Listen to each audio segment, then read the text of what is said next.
बरीच घडी अवघडून कोपऱ्यात कोपऱ्यात उभं राहिल्या जागा नाही नवरा असं करा जिथं सांदा गावं तिथं घुसा आता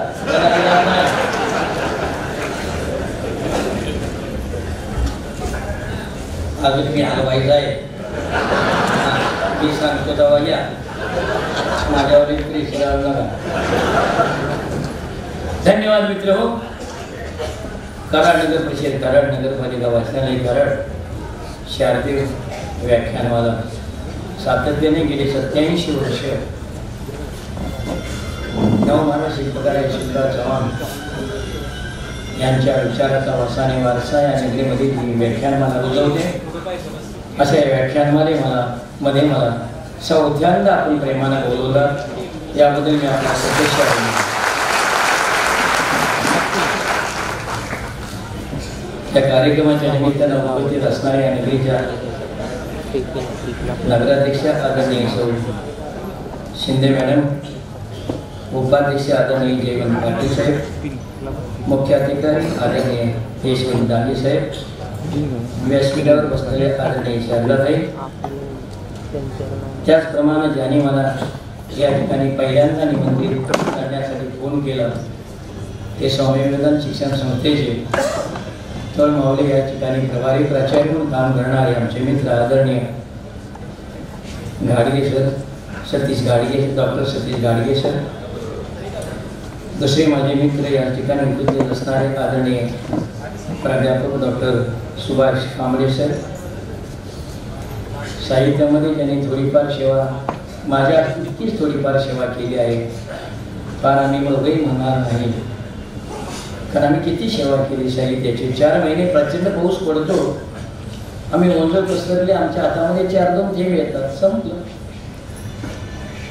अशी सेवा करणारे दुसरे माझे मित्र आदरणीय या कार्यक्रमासाठी उपस्थित असणारे प्राध्यापक दिलीप कुमार मोहिते, दुसरे माझे मित्र गेले 25 वर्षी ज्यांचा आणि माझा जिव्हाळ्याचा संबंध आहे असे पोटल्याहून मुख्याध्यापक रिटायर झालेले मार्गापुरांकडे वास्तव असणारे माझे मुख्याध्यापक आदरणीय श्रीरंग सर, त्याचप्रमाणे ज्यांचा आणि माझा असाच स्नेह गेले 25 वर्षापासून जीवाभावाचा आहे. एक दोनचा आम्ही एकामेकाला फोन करत राहतो, भेटत राहतो. असे स्वामी विवेकानंद शिक्षण संस्थेचे आजीव सदस्य आणि या संस्थेमधून प्राचार्य पदावर रिटायर झालेले आदरणीय दिलीप सांगबा सर, मालकापूर शेडूच्या माझे अध्यक्ष, नेहमी माझ्याबरोबर असणारा माझा वाचा शिवाजी, त्याचप्रमाणे ज्या ज्या वाचकांचा इथं सत्कार केला ते खोतसर आणि सर्वच वाचक बंधू भगिनी, पत्रकार बंधू,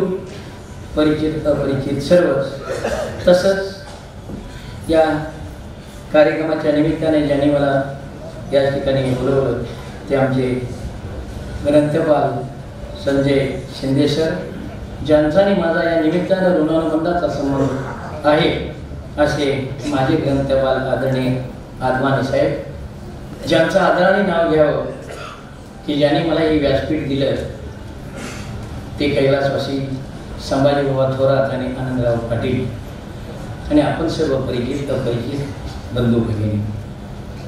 आज वाचन प्रेरणा दिन आहे. माणसानं वाचलं पाहिजे तरच वाचल. आज वाचण्याची गरज आहे. नुसतं वाचणं कशासाठी? जगायसाठी आणि वाचायसाठी. जगायसाठी काय लागतं? 3 धड्याचा चुलीचा संसार सर्वच आपण करतो ना, बस एवढंच. पण समाजाचा संसार करणारी माणसं आहेत ना समाजामध्ये. मातीतल्या माणसांची माती होऊ नये म्हणून आयुष्याची माती करणारी माणसं या नगरीमध्ये होऊन गेले, या परिसरात होऊन गेली. दक्षिण सातारा आणि उत्तर सातारामध्ये ज्यांचा आदराने उल्लेख करावा अशी आभाळावरी मोठी माणसं की ज्यांच्यामध्ये नवमानव शिल्पकार यशवंतराव चव्हाण असतील, त्याचप्रमाणे आबासाहेब वीर असतील, आबासाहेब पार्लेकर असतील, पी.डी. पाटील साहेब असतील, दादासाहेब मुंडाळकर असतील, बाबूराव कोतवाल असतील, त्याचप्रमाणे आनंदराव चव्हाण, पैमिलाताई गाठी, प्रभुनी सर आपले, किसन वीर आणि शिक्षण क्षेत्रामध्ये पश्चिम महाराष्ट्रामध्ये जर यांनी क्रांती केली नसती तर आज तिथला बिहार झाला असता. त्यामुळे बाबा पाटलांचं नाव आणि बापूजी साळुंखे यांचं नाव आपण जर नाही घेतलं तर मी म्हणे माझ्यासारखा साहित्यिक कर्तव्यपणा करेल. की आमची जी पिढी आज शिकताना दिसते आहे, नवीन ज्ञान देताना दिसते, ज्ञान घेताना दिसते, लिहिताना दिसते, ही सारी पुण्याही त्या महामानवांची आहे. म्हणून त्यांनाही पहिल्यांदा मी वंदन करतो. खरंच वाचल्या पाहिजे याचं एक उदाहरण तुम्हाला सांगतो. ज्यांचं आदराने नाव घ्यावं असे आपले आदरणीय प्राचार्य शिवाजीराव भोसले. शेवटी किती केलं तर घरामध्ये नवराच असतो, कॉलेजमध्ये प्राचार्य असतो, पोलीस स्टेशनमध्ये फौजदार असतो, घरामध्ये नवराच असतो. बहिणी सांगायच्या भाजी घेऊन या. सर भाजी आणायला गेले की भाजी बी घेऊन यायची, 2 पुस्तकं घेऊन यायची. हे नेहमीच. जी जी वस्तू आणायला सांगितली, किराणा माल आणायला सांगू दे, साड्या आणायला सांगू दे, काही आणायला सांगू दे, सरांच्या पिशवीमध्ये त्या वस्तू बरोबर पुस्तके असायचंच. वहिनी वैतागून जायची. काय म्हणायचं, तुम्हाला सांगितलं ते आता तुला काही कमी पडलं का? मी ग्रामीण भाषेत बोलते, मला हवं ते मिळतं ना. आणि सरांच्या साठी माझ्यासाठी सूचना मला सांगावीशी वाटते. मला जेव्हा राष्ट्रपती पुरस्कार मिळाला तेव्हा एका 4 चांगल्या माणसांची मला पत्र हवी होती. त्या काळामध्ये मी भोसले सरांशी बोललो. म्हटलं दादा तुमचं मला पत्र पाहिजे, 2 ओळीचं काशाने पत्र पाहिजे. दादाने दुसऱ्या दिवशी पत्र लिहिलं आणि माणूस माझ्या घरापर्यंत पाठवून दिला. एवढ्या मोठ्या माणसाची ही नम्रता दिसून येते का? एखादा मुलगा खेडेगावातला कुठेतरी येतो आहे, बोलतो आहे, त्याला प्रेरणा मिळावी ही त्यांची जाणीव होती. अनेक त्यांच्या घरामध्ये तुम्ही पाहिल्यानंतर 4-6 खोल्यांमध्ये 3 खोल्यांची ग्रंथच होते. मला काही वर्ष निघून गेली आणि मग त्यांचा एक विद्यार्थी अमेरिकेला होता. त्या म्हणाला सर तुम्ही माझ्याकडे अमेरिकेला यायला पाहिजे, मी तुमचं विमानाचं तिकीट काढतो. अरे मला या वयात काय जमते, मध्ये शक्य नाही. नाही पण तुम्ही आलं पाहिजे ना. ठीक आहे म्हणाले येतो मी, पण माझं एक काम आहे करशी काय, माझ्याबरोबर तुझ्या वहिनीची तिकीट काढ, तिलाही घेऊन यायचं. म्हणजे दुधात साखर चांगलीच गोष्ट आहे. माझ्या घरी आई येत असेल तर यापेक्षा वेगळं काय आहे. आणि मग मुंबईहून विमान निघालं अमेरिकेला. हळूहळू विमान एवढ्या उंचीवर गेले, एवढ्या उंचीवर गेले. एवढ्या शेजारी बायको असल्यावर काय म्हणणार आहे दुसरं. बघा की किती उंचीवर आम्ही आलो, खायचं काही दिसत नाही, एवढ्या उंचीवर. सरांनी काय म्हणावं, ही उंची कशीच आहे. तुला आठवतं ज्यावेळी बाजारात येऊन त्यावेळी मी पुस्तक आणायचा, त्या पुस्तकांची जी उंची. आणि माणसं मोठी होतात ती ज्ञानानं मोठी होतात, कर्तृत्वानं मोठी होतात, नेतृत्वानं मोठी होतात. पैसे अडक्याने माणसं मोठी होत नाही. याच नगरीमध्ये हाडाचं काळ रक्ताचं पाणी करणाऱ्या यशोदा चव्हाणांच्या आईला किती हास सोसावला. साहेब आमच्या 11वीला होते. प्रचंड वाचन 6वीला असताना या माणसाला, त्या मुलाला भाषण पहिला नंबर मिळाला होता. चरित्र वाचा तुम्हाला माहिती असेल. इतर एक नंबर विनंती माझी, विसरून जाईल म्हणून सांगतो. इथून गेल्यानंतर तुम्ही किती रुपयाची साडी घेतली, आता 9 दिवस संपत आले, 9 दिवसानंतर या आपल्या बायकोने कुठल्या कुठल्या रंगाची साडी नेसली तुम्हालाही माहिती नसेल. तरी पण याबरोबर घरी गेल्यानंतर नसेल एखाद्याच्या घरात तर कृष्णा काठ आवर्जून पुस्तक घ्या, ही मी नम्र विनंती करतो. तर आज वाचना प्रेरणा दिन सफल झाला असं मी म्हणेन. तर यशोदा चव्हाणांना 6वीच्या वर्गामध्ये असताना प्रश्न विचारला गुरुजीने. इतर मुलांसारखं तुला कोण व्हायचं, तुला कोण व्हायचं, तुला कोण व्हायचं. कोण म्हणते डॉक्टर व्हायचं, कोण म्हणते इंजिनियर, कोण म्हणायचं वकील. साहेब उठले आणि म्हणाले मला यशोधराव चव्हाण व्हायचं. केवढा आत्मविश्वास ना. हा आत्मविश्वास या वाचन प्रेरणा दिनानिमित्त आपल्या मुलामध्ये आणि मुलीमध्ये निर्माण करा. मला हे सिद्ध करून दाखवायचं आहे. कारण नेहमीला असताना माझं स्वप्न होतं मला कधी पुस्तकात कधी धडा येईल का, त्यासाठी मला 36 वर्ष संघर्ष करावा लागला आणि 25,000 ताव लिहावे लागले. तेव्हा कुठेतरी पुण्या मुंबईच्या माणसाने माझ्यासाठी ही दारं उघडली. आणि कोल्हापूर जिल्ह्यातील पन्हाळ तालुक्यातील जाकली नावाच्या खेडेगावातील मराठा समाजाच्या माझ्यासारख्या मुलाचा धडा नवीमध्ये आला. आणि नंतर अनेक ठिकाणी धड्याले तुम्ही वाचले. ती प्रेरणा कशाची आहे? ही वाचनाची आहे. ही वाचनाची टाळ्याची उठीच वाजवा.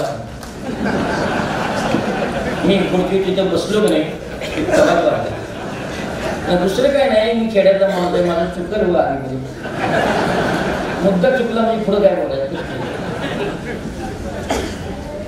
ती जाणीव मला त्या काळी झाली. साहेबांना जाणीव 6वीच्या वर्गामध्ये झाली की मला यशवंतराव चव्हाण व्हायचं आहे. मला नाही कोणासारखं व्हायचं, माझ्या सारखं इतरांनी झालं. केवढा आत्मविश्वास होता. स्वामी विवेकानंदांनी सांगितले शिल्प कॉन्फिडन्स गॉड, आत्मविश्वास हाच परमेश्वर, हा साहेबांच्या मध्ये होता. पण अनंत अडचणी हो, अनंत अडचणी. ज्ञानदेव दादा कुठेतरी वडील वारले होते. ज्ञानदेव कुठेतरी कोर्टामध्ये बेली म्हणून काम करत होते. गणपू दादा इतर कुठेतरी नोकरी करत होते, किरकोळ काम करत होते. आणि साहेब आमची टिळक हायस्कूलमध्ये शिकत होते 11वीच्या वर्गात. त्या काळात ईबीसी नव्हती, तिला पैसे भरायला लागायचे महिन्याचे आणि फॉर्मलाही पैसे द्यायला लागायचे. आज देतात 10वी 11वीचा फॉर्म भरायला लागतात. आता पण 10वीचा भरायचा बरोबर. फॉर्मचे पैसे टाकले होते आणि फीचे पैसे टाकले होते. टिळकाचे मुख्याध्याप म्हणाले आता तुझा फॉर्म कसा भरायचा? एक तर फी वर्षाची भरली नाही, ती नाही फॉर्मची फी भरली नाही. शक्य नाही सर, मला माझी आर्थिक परिस्थिती तेवढी नाही, काय करू मी? शेवटी साहेबांनी मुख्याध्यापक साहेबांनी पर्याय काढला. असं कर म्हटले, गावातील घरांमध्ये घरंदाज श्रीमंत आणि प्रतिष्ठित, परत शब्द सांगतो, घरंदाज प्रतिष्ठित आणि श्रीमंत माणसाचं पत्र घेऊन ये, निदान निम्मी फी तरी माफ होईल. साहेबांना फार मोठा आनंद झाला. पोर सुद्धा वयातील साहेब पळत पळत आले आणि आईला म्हणाले, आई शुक्रवार पेठेत होते तेव्हा, आई आपल्या घरात गावात कोण काय घरंदाज प्रतिष्ठित श्रीमंत? आईने 4 नावं सांगितली. गलीच्या पलीकडे एका माणसाची ओळख त्यांना होती. साहेब पळत पळत तिकडे दारामध्ये गणपत होते. गणपतरावांना ते गणपू दादा म्हणायचे. गणपू दादा म्हणायचे. गणपू दादा पळत पळत जात असताना, दादा मी पुत्रांना जातो. गणपतराव, त्या काळात काय आज काय, तुमच्या समोर येणारा प्रत्येक माणूस तुमचं भलं व्हावं म्हणून येत नाही. मी पुस्तक वाचतो तशी माणसे वाचतो म्हणून तुम्हाला सांगतो. 100 ती 4च माणसं तुमची असतात. यशवंतराव चव्हाण म्हणायचे 100 एकच माणूस माझा. तुमचं भलं म्हणून तुमच्या समोर कोणी येत नाही. तुमच्याकडून काही मिळते का म्हणूनच तुमच्याकडे येतं. म्हणून तुम्ही सक्षम व्हा. आणि हे वाचनानच होतं. पत्र नाही दिलं, उलट उद्धार केला त्यांचा. साहेब रडू लागले. शेताच्या पंख्याने डोळं पुसत राहिले, म्हणाले राहू दे, पत्र द्यायचं नाही, कारण आमच्या आई वडिलाचा उद्धार तरी करू नका. रडत रडत दारात आले. गणपत दारात होते. मिठी मारली. दादा नाही पत्र दे. रडू लागले, नाही पत्र दे. गणपतराव म्हणाले, राहू पाटील हात तुला म्हटले, यशवंत अरे नाही पत्र दिलं तर राहू दे. हाडाच्या काढा रक्ताचं पाणी करेन आणि तुला शिकवेन. शिकून मोठा हो, मोठा हो. घरघर अश्रू सांडत होते. मिठी मिळाली मारलीच होती. यशवंतराव साहेबांचे अश्रू गणपतरावांच्या हातावरती पडले होते इथं. आणि अश्रू ढाळत ढाळत यशवंतराव वरती बघत म्हणाले, दादा तुम्ही जर फी भरली, पैसे दिले तर शिकून खूप मोठा होईल, खूप मोठा होईल. गणपतराव पुन्हा म्हणाले, बाळ यशवंत किती मोठा होशील रे? यशवंतराव चव्हाण म्हणाले, दादा एवढा मोठा होईल, एवढा मोठा होईल, हिंदुस्थानात माझे एवढं कोण मोठं होणार नाही, एवढा मोठा होईल. आणि मित्र खरपणे यशवंतराव चव्हाणांच्या डोळ्यातून जसे अश्रू उघडले तसे गणपतरावांचे अश्रूही उघडले. अश्रूला अश्रू मिळाले. प्रीती संगम तिथं खऱ्या अर्थानं झाला. पण आपल्या मुलामध्ये, मुलाच्या घरातील मुलांच्या मध्ये मोबाईल देऊ नका. 9वीच्या पोराच्या हातात मोबाईल देऊ नका. अरे ते चौकातलं भांडण घरात आणेल. रात्री 11 आम्ही जात असतो. बघा 1, 2, 3 वाजता चौकात मुलं फक्त क्लिपाच बघत राहतात, कुठं समाज चाललेला आहे. बापाने याची विचार करा. बापानं म्हणतोय मी, पप्पा डॅडीने म्हणत नाही. 11वीचा मुलगा गाडी मागतो, 12वीचा मुलगा गाडी मागतो, त्याचं वय आहे का गाडी घ्यायचं? लायसन काढायचं वय आहे का त्याचं? माझा एक मित्र म्हणाले, पुण्यामध्ये जेवढी लोकसंख्या आहे त्याच्यापेक्षा 1 लाख वाहनं जास्त आहे. गाडी द्यायला हरकत नाही मित्र. वर्तमानपत्र उघडल्यानंतर 2 बातम्या दिसतात. कधी वर्तमानपत्रामध्ये ह्या बातम्या वाचल्यानंतर तुम्ही पुढची बातमी वाचताना सुद्धा अंतर्मुख होता. हे 40 वर्षाच्या पुढे कळतं. पहिली बातमी असते 9 वर्षाच्या मुलीवरील बलात्कार आणि 60 वर्षाच्या मुलीवरील बलात्कार. हे कशाचं उद्योग आहे? चारित्र्यहीन पिढी.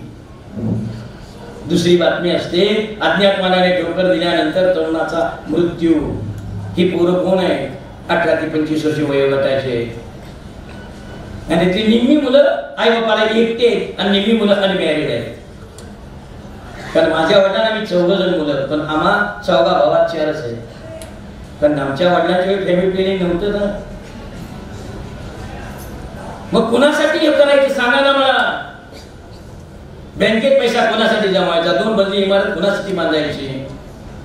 घरातला एक मुलगा अज्ञात मनाने ठोकर संपल्यानंतर मग लेखक कोणी दुःख सांगतो. गेल्या 10-12 वर्षामध्ये बाप पोराचा खांदेकरी झालेला आहे. बाप पोराचा खांदेकरी झालेला आहे. आणि ह्याच मुलाच्या हातामध्ये आपण पुस्तक दिली, चरित्राची पुस्तकं दिली, तर मुलं चारित्र्य संपन्न होतील ना. तुम्ही किती मोठे व्हा, तुमचं चारित्र्य चांगलं नसेल तर तुम्ही माणूस म्हणून जगण्याच्या लायकीच नाही. वर्तमानपत्र बघा आता, गेल्या 2-3 दिवसामध्ये काय काय येते. कोणाची नावं कशाला मी येऊ, काय मला समज. कुणी कुठे कसं काय केलं. 10 वर्षापूर्वीच्या घटना आता बाहेर यायला लागलेल्या. कशाला मोठी नावं घ्यायची?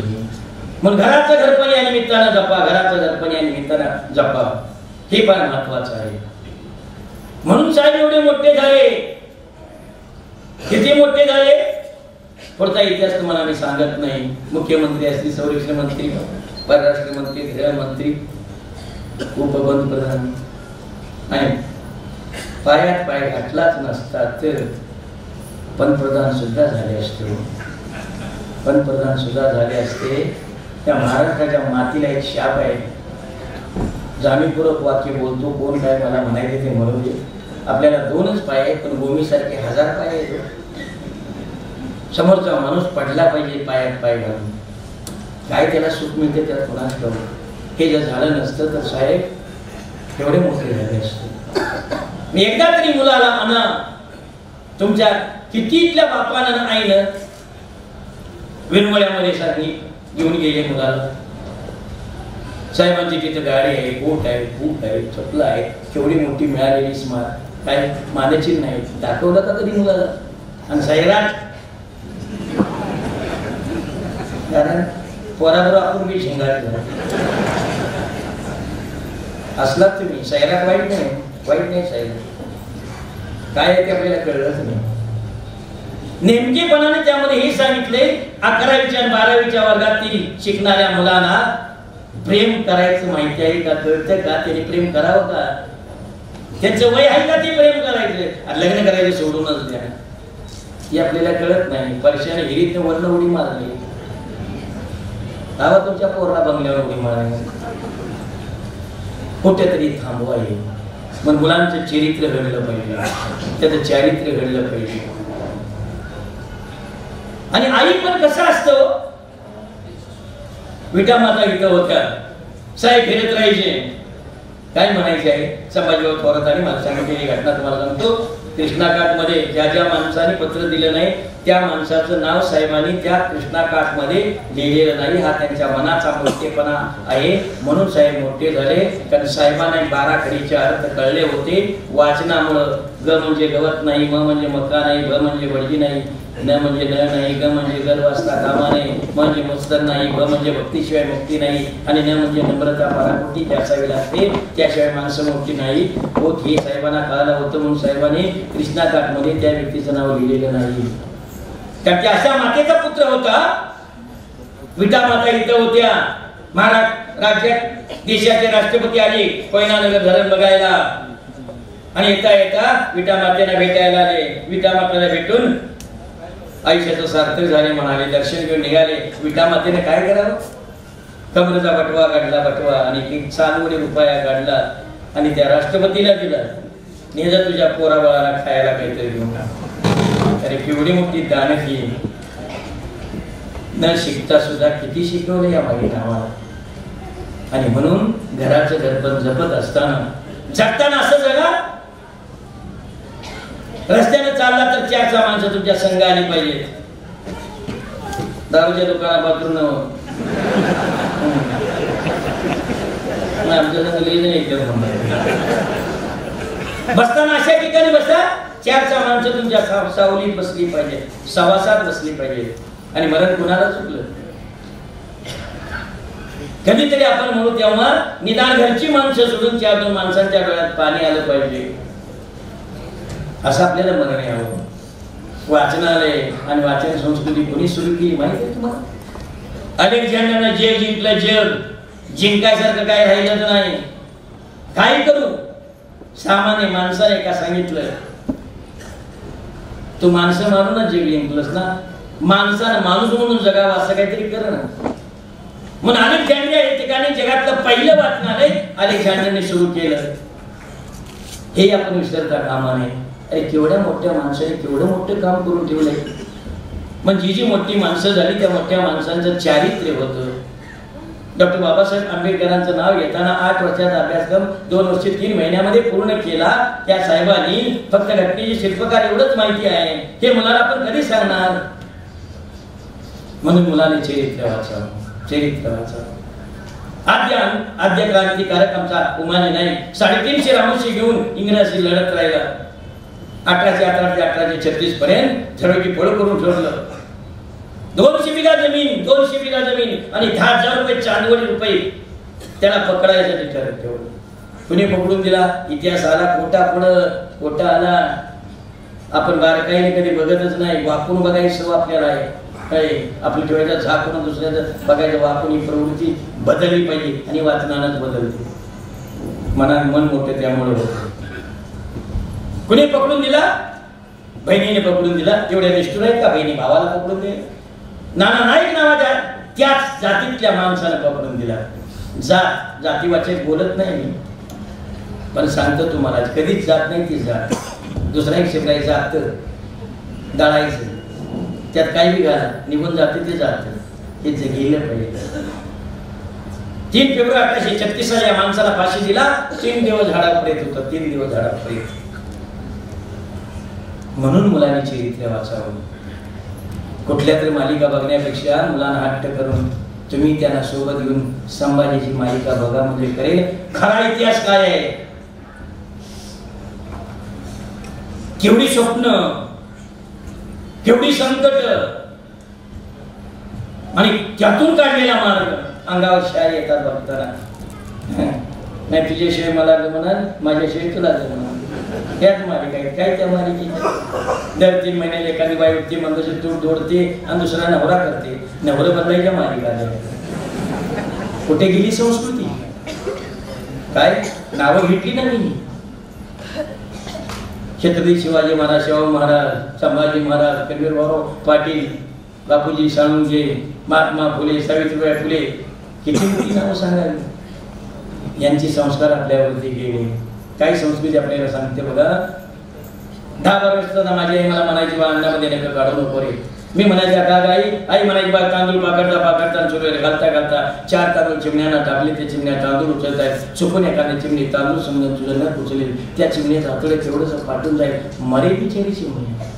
अरे संस्कृती अशिक्षित माझ्या आईने मला दिली, तुमच्या आईने तुम्हाला दिली. आणि टीव्ही काय सांगतोय?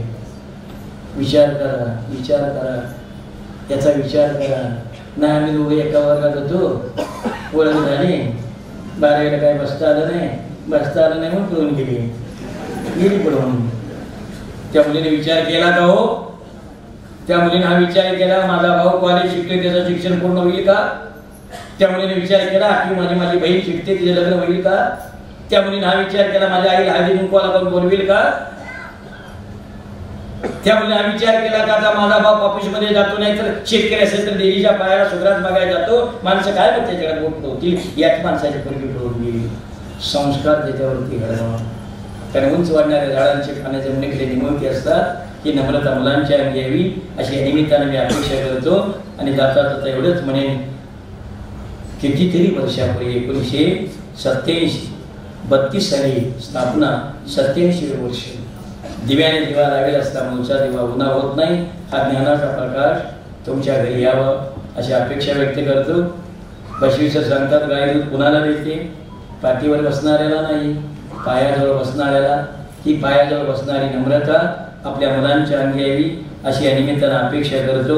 आणि पुन्हा एकदा मला इथे बोलवल्याबद्दल आपल्याला सर्वांना धन्यवाद देतो. आणि इथे मी थांबतो. आता सुरू करायचं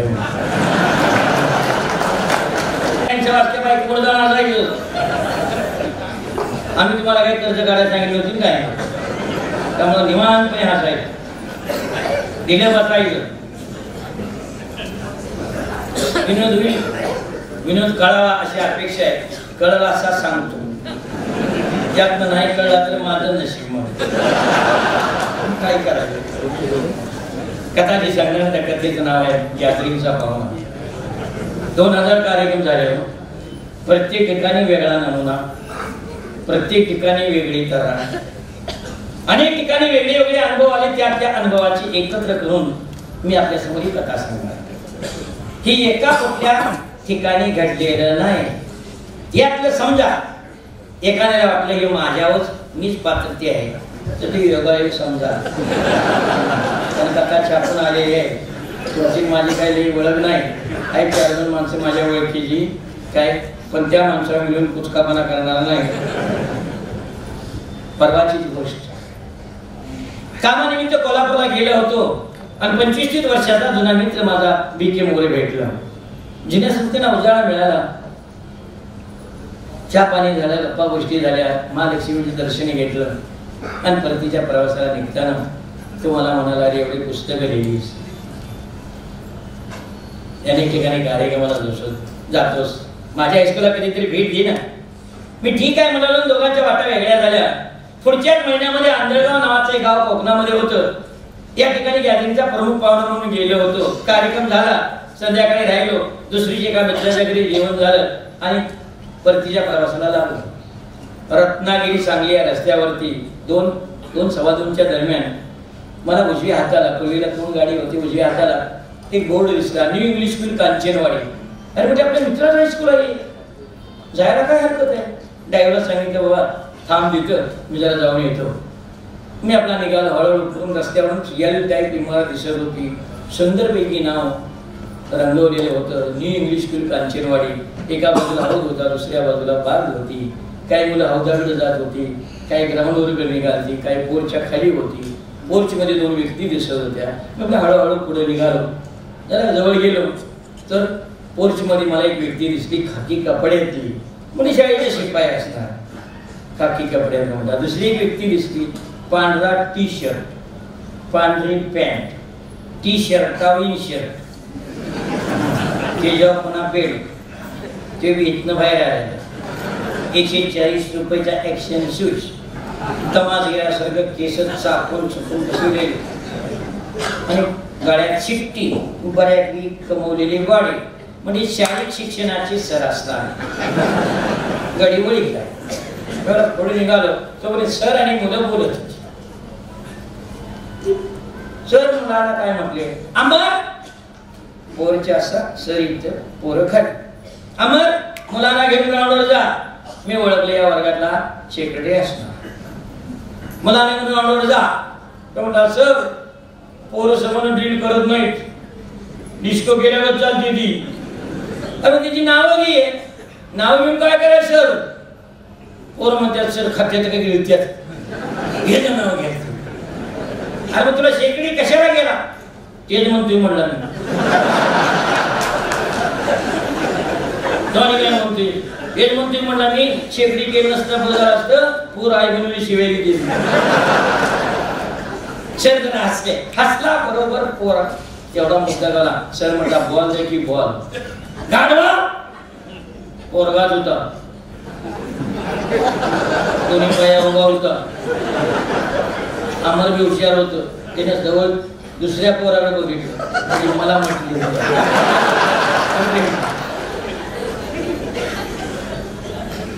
आम्हाला म्हणलं सर तुम्ही येत नाही का ग्राउंडवर गाडवा जिल्हा स्पर्धे फॉर्म भरायचे ते कोणी भरायचे तुझ्या मनाला का माझ्या तिथं उत्पोर्ग होतो ते म्हटलं सर त्याचा आबा खुरपाय गेला नाही फॉर्म भराय आला असता असं त्याला म्हणाल जर असल्याबरोबर तर बॉल एक मिनिट हवादाबीने खेळतो ह्याला म्हटले बघा बॉल निघून गेले मी आपला हळूहळू पायऱ्या जवळ गेलो पायऱ्या चढून वर आलो तोपर्यंत मी त्यांच्याकडे जायचो ती दोघंच माझ्याकडे आली आणि मला काय विचारलं तिनेच मला विचारलं कुणाला भेटायचंय कोण हवंय मी म्हटलं मोरे सरांना भेटायचं आहे मोरे सरांना भेटायचं आहे म्हटल्यावर ते सर काय म्हटले रंगा शिपायाचं नाव मला कळलं आत्माने सर कुठे आहे इथे एखादा फॅन लावता का मी जगावा शिष्य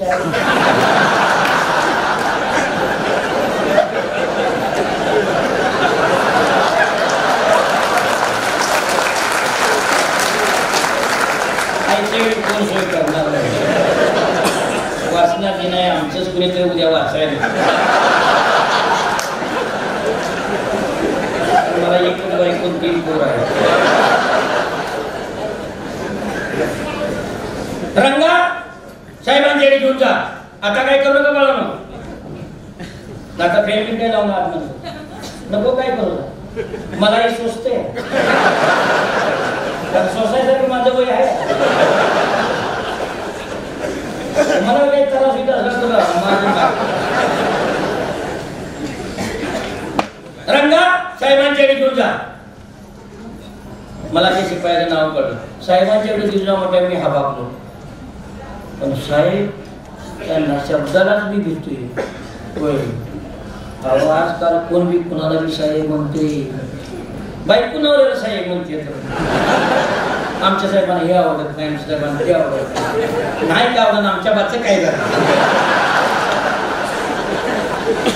दुसरी एखादी म्हणजे साहेब जेवल्याशी मी जेवत नाही उपवास करते त्याचा नवरा कुठे असतो मामदार कचेरीत शिपाई येईल त्या माणसाकडे 50ची नोट हिसा फुल भरतोय 12 वाजता धाब्यावर जेवतोय नुसतं जेवत नाही टाकून येतय आणि घरापुढे इथे म्हणते इथंच माझं जर उद्योग आहे आणि उपवास साहेब कुणाला बी कोण बी साहेब शिक्षण खात्यात साहेब कुठं साहेब नाही शिक्षण खात्यात साहेब सरकार खात्यात साहेब महसूल खात्यात साहेब बांधकाम खात्यात साहेब कशाला खात्याची नावं घेऊ जिथं खात तसं आहे बस सांगू एकदा जर बहुजन समाजाचा माणूस साहेब म्हणून त्या खुर्चीवर बसला तर लेखक म्हणून माझं दुःख सांगतो ते बहुजन समाजाचंच वाटोळ करतोय साहेब खुर्चीवर बसला की पहिल्यांदा सफारी जेवते बघ बुट नसतोय त्याच्या मापाला पहिल्यांदा सफारी जेव साहेब खुर्चीवर बसला की दुसरे त्याला लवंडून भरायची सवय असते लवंडून भरायचं दुसरं पुढच्याला ऐकून घ्यायचं नाही काय म्हणतोय मी काय म्हणतोय मला काय म्हणत आहे सांग केलं का कशाला सांगा करत साहेब बोलतो कमी मेमोजियास पण साहेबाला दुसरी एक गोष्ट असते मला सगळं येतं असं पुढच्याला दाखवायचं असतं पण साहेबाला काहीच येत नाही हे त्यालाच माहिती बरं तिला साहेबाला वाटतं काय मला सगळं कळतं पण खरं सांगू त्याला काहीच कळत नाही हे मी त्याला कळत नाही मग साहेबाच्या पूर्ण तुम्हाला सांगतोय साहेबाच्या पूर्ण गाढवाच्या मागणं नाही बरं तुम्हाला सांगू साहेब आहेत हो नाहीत कसं म्हणतात कर्तृत्वाचे साहेब आहेत कर्तृत्वाचे साहेब आहेत काकासाहेब गाडगे बाबासाहेब आंबेडकर आप्पासाहेब पवार तात्यासाहेब कोरे किती नावं सांगावी हे कर्तृत्वाचे साहेब पण काही नावाचे आणि बिनकामाचे साहेब आहेत नुसते नावाचे आणि बिनकामाचे आप्पासाहेब कोण पुत्र विचारत नाही काय नाही आप्पासाहेब कारण माझं नावच आपलं म्हणते काय आपण माझ्या निघाला गोळी जरा जाऊन येतो. दुसरी जी तेज पोरग बालावाडीत असते या रस्त्याच्या कडेला पांढरा भरत बसलेला असते. कळलं त्याला कळलं नाही कळलं सगळ्यांनी कळवा असत नाही. तिथनच मला म्हणते काय आपण माझ्या निघालं होय माझ्या निघाले जा येतात धोन.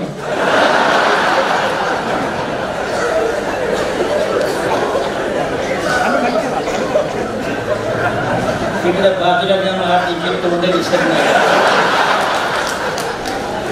आणि एकदा काय करायचं करा मला दुखतंय ना.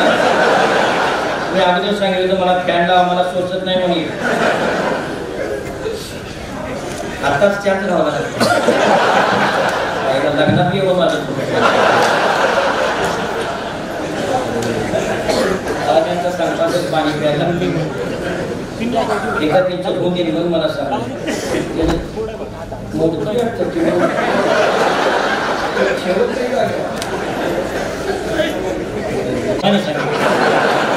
माझं थोडं पोझिशन आहे. मला कोणतरी हिंगल द्यायची घरात कोणी विचारलं नाही ती गोष्ट. तुम्ही सांगत नाही मी सांगतो एवढं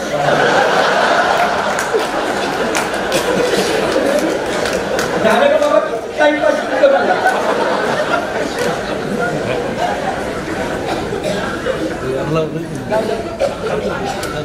काही कर्तृत्वाचे साहेब आणि काही नावाचे साहेब असतात बिनकामाचे. मला घेऊन कसला साहेब आहे कुणाला माझ्या मनात झालं पण मी साहेब मानतो. व्यक्तीने अधिकार दिला हे माझं मत आहे.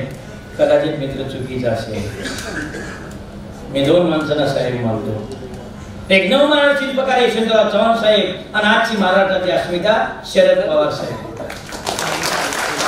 बाकीचे सारे साहेब कोण 10 बघ कोण 3 बघ काही फरक पडतील. कसल्या अवकाळीचा साहेब आहे पुन्हा जाऊ.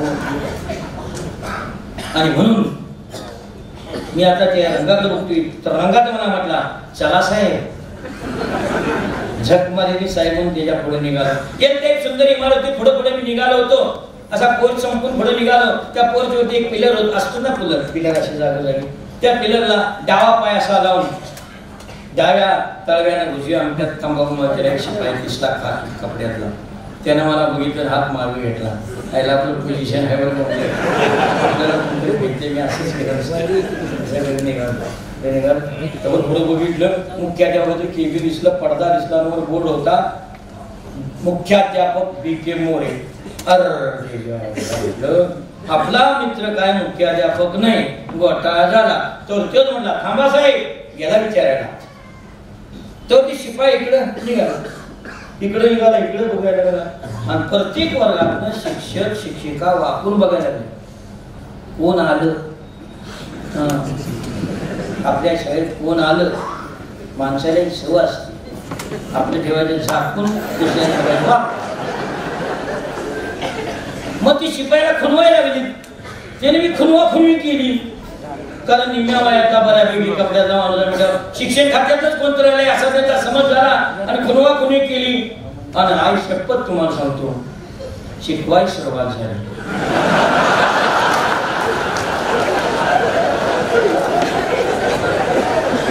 त्यावरती शिकवाय बाहेर आला म्हटला जावा साहेब.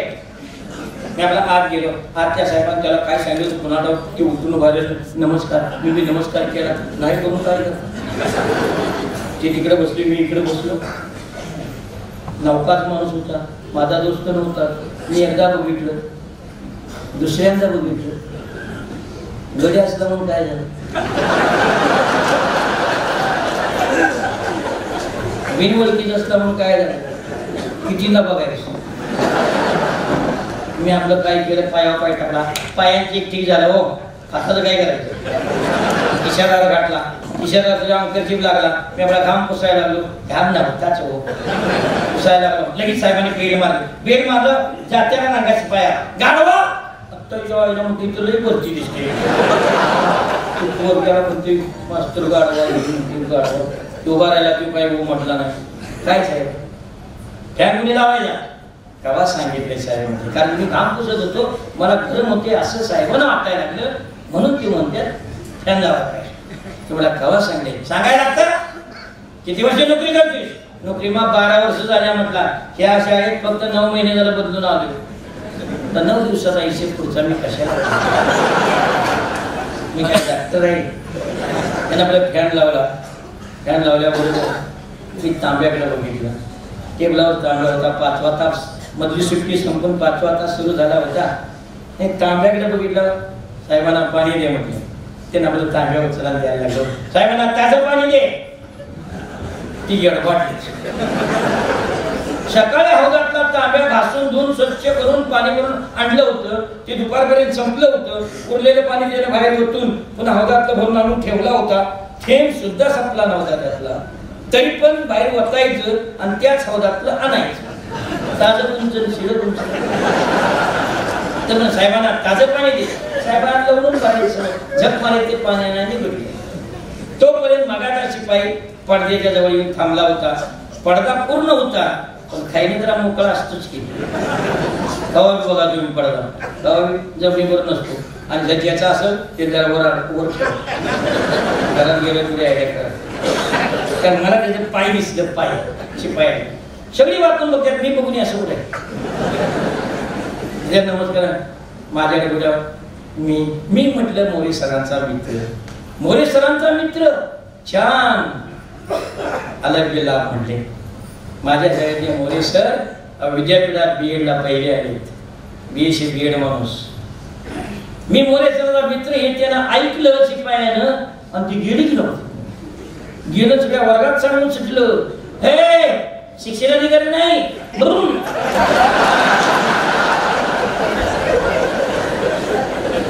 पुन्हा होती त्याची शाळा सुरू झाली. आमची लायकीच तेवढी. मोरे सरांचा मित्र म्हटल्यावर माझी आदराची जागा साहेबांच्या समोर होती. साहेब सांगू लागले, अहो मोरे सर म्हणजे माझ्या शाळेच्या खऱ्या अर्थानं एक भूषण आहे. या तालुक्यामध्ये या जिल्ह्यामध्ये इंग्रजी गणिताचा तेवढा चांगला शिक्षक दुसरा कोणीच नाही. ते रिसर्च पर्सन म्हणून आज गेलेत म्हटले. तुम्हाला भेटणार नाही का? पण माझ्या शाळेच्या खऱ्या अर्थाने जिल्ह्यात त्यांनी नाव केले. साहेब सांगत होते, मी ऐकत होतो. मी म्हटलं गॅदरिंगला पाहुणा म्हणून घेतो. पाहुणा म्हणून घेतो. साहेबाला दाबून बोलायचं. बेस्ट छान प्रगती. नाव विचारलेलं नाही. पण मी प्रगती काही केली हे अजून काही सांगितलेलं नाही. कारण मी लई प्रगती कोणाला सांगत नाही. कारण सगळ्यांच्या सगळ्या प्रगती चांगल्या असतात काय बरं. मी म्हटलं गॅदरिंगला घेऊन. हो आमचं सुद्धा गॅदरिंग आहे. साहेब आपल्या शाळेचे कौतुक सांगत होते. सगळ्या प्रकारच्या मी स्पर्धा घेत असतो. जिल्ह्यामध्ये माझं नाव आहे. मी ऐकूनही होतो. वर्तमानपत्र वाचन होतो. मला सगळं माहिती होतं. म्हणून तर मी भेटायला शाळेला मोरे सरांच्या शाळेला गेलो होतो. पण साहेबांच्या तोंडात कौतुक मी ऐकत असताना गॅदरिंगचं नाव विसरल्याबरोबर तर रंगा शिपाई पाणी घेऊन आला. अरे मला त्याने ताजं पाणी दिलं. मी ताजं पाणी म्हणून प्यालो. आणि लगेच म्हणजे रंगा ते प्रत्यक्षांना बोलून आण. हे भरताना बोलवायला निघून गेला. अहो आमचं मी गॅदरिंग नाही म्हटले. 4 डिसेंबरला मी गॅदरिंग येतो. शुक्रवार आहे ना. शुक्रवारी गॅदरिंग यायचं. शनिवारी गॅदरिंगची सुट्टी आणि रविवारी सुट्टी. जोडून सुट्टी आली पाहिजे. मला भारी आहे. आणि ते सगळं तयार झाले म्हटले. डॉल्बी सिस्टीम सांगितलेली आहे. मंडप सांगितलेले आहे. खेळाच्या स्पर्धा घेतलेल्या आहेत. काय शिल्ड आणलेली आहे. सर्टिफिकेट लिहिलेले आहे. आणि नाश्त्याची वगैरे तयारी रिफ्रेशमेंटची सगळी तयारी केलेली आहे. फक्त पाहुण्यांची तारीख तेवढी राहिलेली आहे. पण 7 तारीखच घेणार आहे. ते फडतारे सरांच्याकडेच आमच्याकडे काम. फडतारे सर आमच्या शाळेत कवी एक म्हटले. फार सुंदर कविता लिहितात. टोपण नावानं लिहितात. सुधानंदन. सुधानंदन. आईचं नाव सुधा. नंदन म्हणजे मुलगा. सुधानंदन यावाला लिहितात. त्यांच्या कविता संग्रहाचं नाव फार सुंदर आहे. अंतरीच्या खुणा हृदयीचा उमाळा. कळलं? राहून दे पुन्हा कळलं. अंतरीच्या खुणा हृदयीचा उमाळा. स्वतःच्या पैशाने छापलाय त्याने. सगळे कवी पहिल्यांदा असेच करतात. कोण कोणाचं छापते. सगळीकडे जातात कवी संमेलनला. त्यांनी पाहुणे जबाबदारी स्वीकारलेले. हे मला सांगत होते मोठेपणा. तोपर्यंत पडदा हल्ला. नाजूक आवाज आला. सुंदर आवाज. सर आत येऊ. मी बघितलं. एक 25 वर्षाचं वय. गौरवर्ण. तीक्ष्ण नजर. काय भावुक नजर. काळीचा चष्मा, रोळलेले केस, गुरु शर्ट, पांढरी पॅन्ट, पॉलिश केलेल्या चपला आणि डाव्या हाताच्या करणीचे नख थोडंसं असं वाढलेलं, अंतरीच्या कोणा स्पष्ट दिसत असत. आणि माझ्या जवळ बसायचे, ते इकडच्या बाजूला बसले. साहेब इकडे, मी इकडे ते बसले. पडताळे सर काय म्हटले, अहो पाहुणे तारीख करायला पाहिजे की नाही, काय काळजी करू नका सर, जबाबदारी मी स्वीकारलेले. पाहुणे येणार म्हणजे येणार, 6 तारीख फिक्स येणार, तुम्ही काळजी.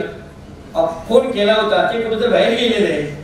अगं फोन कशाला केला, तुम्हाला 500 रुपये ॲडव्हान्स दिल्या, जाऊन भेटायचं. औषध घरी नाहीत ते, तुम्ही काळजी करू नका, येणार म्हणजे येणार. मला उत्सुकता लागली, कारण ह्यांच्या गॅदरीचा प्रमुख कोण आहे म्हणून विचारावं. तर मी पडतळ सरांच्याकडे गेलं, म्हटलं कोण आहे गॅदरीचा पाहुणा तुमचा.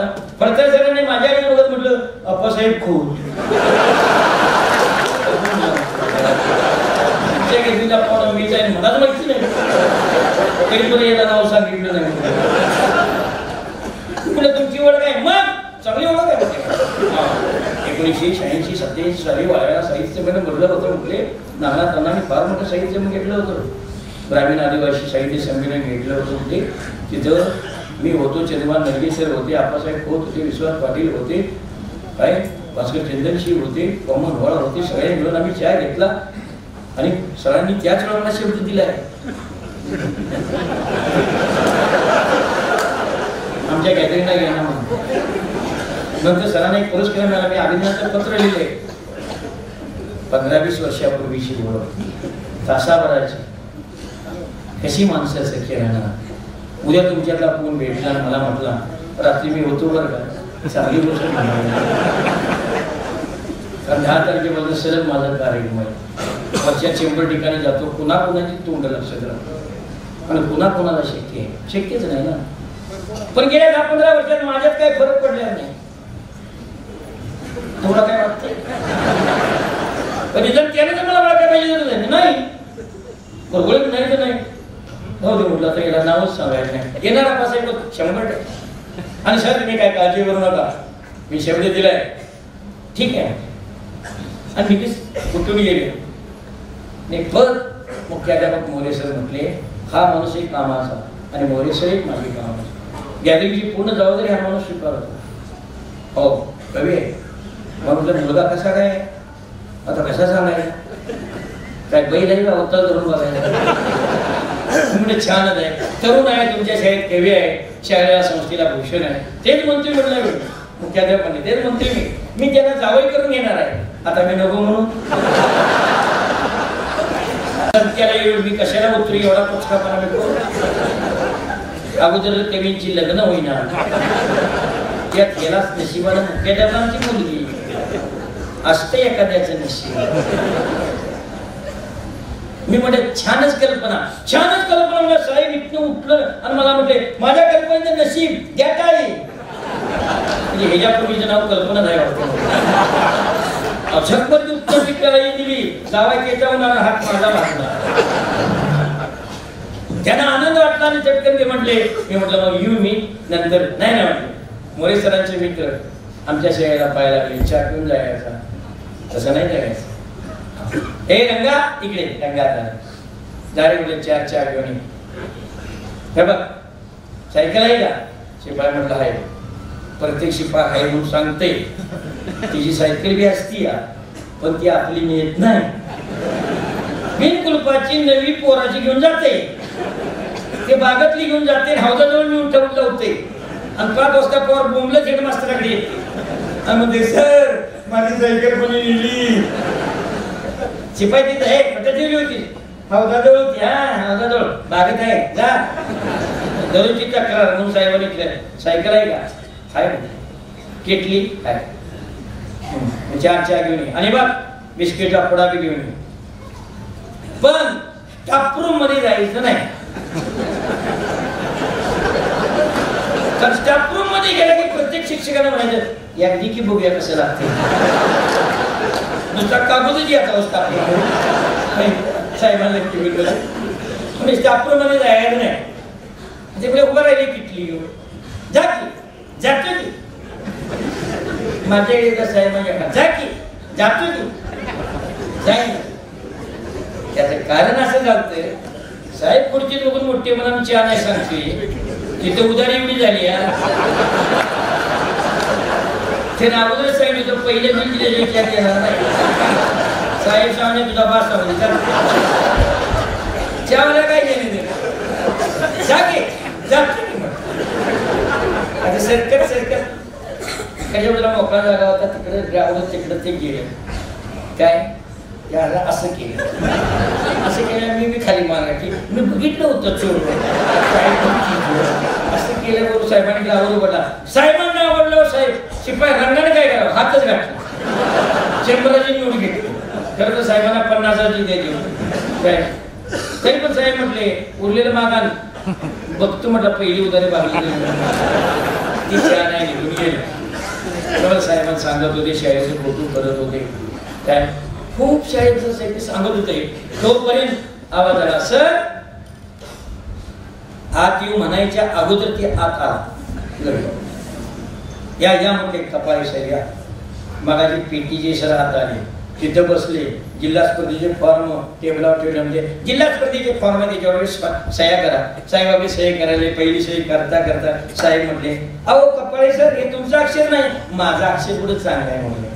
मग मी संपा सरांनी लिहायला सांगितलं ते नाही म्हणत होतं. मी म्हटलं दाबेवर जेवण देतो लिहून दिले मग तिने लिहू पहिली सही केली दुसऱ्या सहीला हात घातला आणि कपाळे सरांनी नको तेच प्रश्न साहेबांना विचारला. साहेब विचार नाही म्हणजे पडताय सरांनी गॅदरिंगच्या पाहुणं आप्पासाहेब खोताना सांगितले तर होय.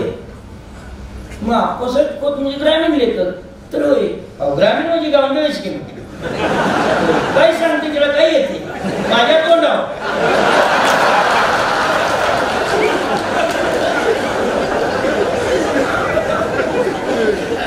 कुणाला ग्रामीण नाही तर लेखिका नाही म्हटलं घडी कशाला लागते बाय म्हणून आपल्या माणसं पळत येते लय गर्दी जमते. मग कुणाला आणतात ग्रामीण लेखिका खूप आपल्या संबंधित कुणाला आणतात चारुता सागर साहेब लागले राहू दे चारुता सागर सर दया पवार साहेबांनी चष्माच काढला राहू दे दया पवार मग तुम्हाला नको असलेलं चारुता सागर दया राहू दे आरती प्रभू मग साहेबांनी एवढे मोठे डोळे केले म्हटले लाज वाटते का कपाळीचं कुणाची नावं घेतात दया पवार आरती प्रभू चारुता सागर हे पुरुष आहेत पण नाव नाही लिहितात चारुता सागर दत्तात्रय बसले. कधी गेलता का म्हटले कवटे मंगळ चारुता सागराच्या नागिनी कधी वाचलं का? दया पवार बोलत फोर्ड फाउंडेशनच्या पार्च दळू रामा पवार आरती प्रभू नक्षत्राचे देणे केवढा मोठा माणूस आभार एवढा मला माहिती नव्हतं मग मध्ये बोलायची नाही या नव्हत्या साहेब निघून घेऊन गेले आणि साहेब मला म्हटले निम्मा स्टाफ असा आहे.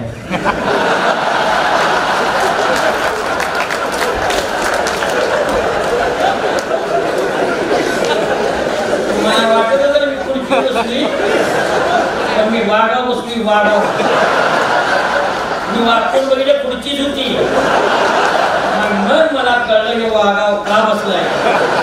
मी दुसऱ्यांदा पाणी प्याल तो वागाव मी पाण्यावर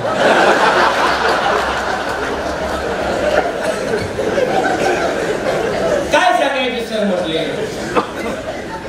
एक 4 माणसावर मी शाळा चालवले. एक मोरे सर इंग्रजी सर विज्ञानाचे सर आणि एक 2 माणूस काय म्हटले एक 4 लोक असे आहे की बीपी कसा झाला त्याचं त्याला माहिती संस्थेचा पाहुणा आहे म्हटले वशिल्याने इथं आलाय की चाचणी पडली तर बॉम्ब पडला म्हणून सांगितलं. कशी शाळा चालवायची मला सांग साहेबांचं खरं साहेब सांगत होते मी ऐकत होते. अहो काय सांगायचं साहेब म्हटले मला 5 मिनिटे लेट येईल तू लेट तिची लेट घ्या 10 मिनिटे लेट येईल तो वर्गात थेट आणि दिवसभर येत नाही असला तो संस्थेचा सेट तरी पण जिल्ह्यात माझ्या शाळेचं नाव आणि वस्तू ती खरी होती. असते एखादं दुसरं काय सांगत होते, मी ऐकत होतो, वेळ चालली होती तोपर्यंत नाजूक आवाज आला, सर आत येऊ. या या म्हणजे कदम मॅडम या. कदम मॅडम आत आल्या. पहिल्यांदा त्यांनी साहेबांच्याकडे बघितलं, साहजिक आहे, माझ्याकडे कशाला पुन्हा माझ्याकडे बघितलं. माझ्याकडून मॅडमला आणले, मी नाही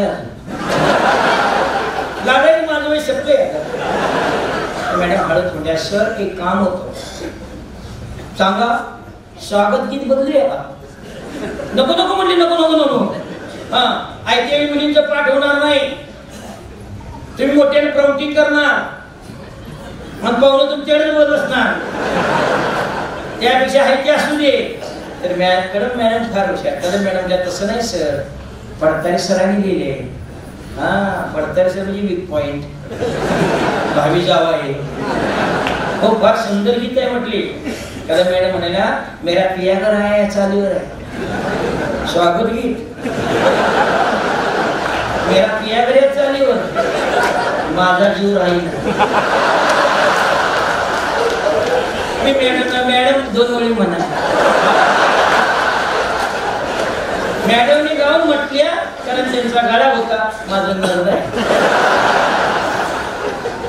मॅडम म्हटल्या, गेस्ट आले हो ज्ञान मंदिरी, हो ज्ञानजी. पुढचं मी ऐकलं नाही. साहेब म्हटले मला, मोरे सरांचे मित्र म्हणजे तुम्ही जाणकारच असणार, आप्पासाहेब खोताने गीत आवडेल का? काय असेल तुम्हाला? आप्पासाहेब गॅदरिंगच्या पाहुणा म्हणून येणार आहे हे गृहीत धरून ती मला विचारतात, आप्पासाहेब खोताने गीत आवडेल का? मी मनात म्हटलं त्याला नाही आवडाय काय होते, त्याच्या बाणाचं का असं ऐकलं.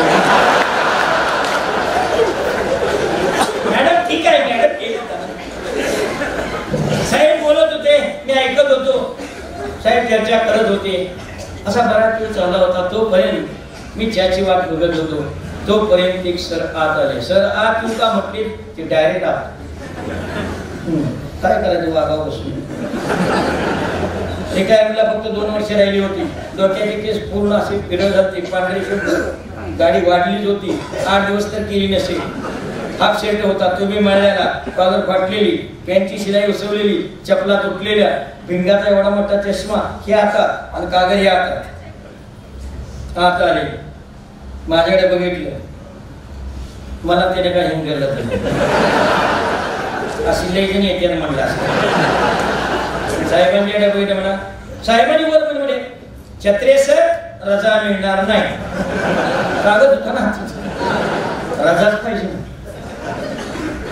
अहो काय ठरले आपलं, गॅदरिंग झाल्याशिवाय रजा काढायची नाही. मीटिंगला ठरले नसतं, ठरवून काय करायचं? लई महत्वाचं काम आहे. म्हटलं काय काम आहे? गाय व्याला झाली. गाय व्याला झाली होय म्हटली. पहिला गाय आहे अष्टन जातीची, 70,000ची गाय आहे. कधी येणार काय सांग, गाय येत नाही. मग रजा 4 दिवसाची पाहिजे. मेडिकल गायच्या वेळेत पण इलाज नाही, कधीही सांगता येत नाही. रजा मिळणार नाही. तुमचं काम माझ्याकडे एक्सटेन्शनचं काम होतं म्हटले. ते मी मोहिते सरांच्याकडे दिलं, मोहितेंच्याकडे दिलं. म्हटलं काय केला था तो? म्हणजे काय चांगला माणूस आहे का? गेल्या वर्षी त्यानं रिकामा केला था डबा, 4 किलो चिवडा घरला नेला. नाही पण मला रजा पाहिजे म्हणून. रजा मिळणार नाही सर. तराटणी दिली, मला रजा द्यावी लागली. झक मारली आम्ही आणि दुसऱ्या संस्थेत नोकरीला गेलो. 7 महिने 7-8 वर्ष तिकडे नोकरी केली. पुन्हा इकडे आलो. पहिल्यांदा जिथे लागलो असतो नाही तर तिथं मी आणि इथं तुम्ही.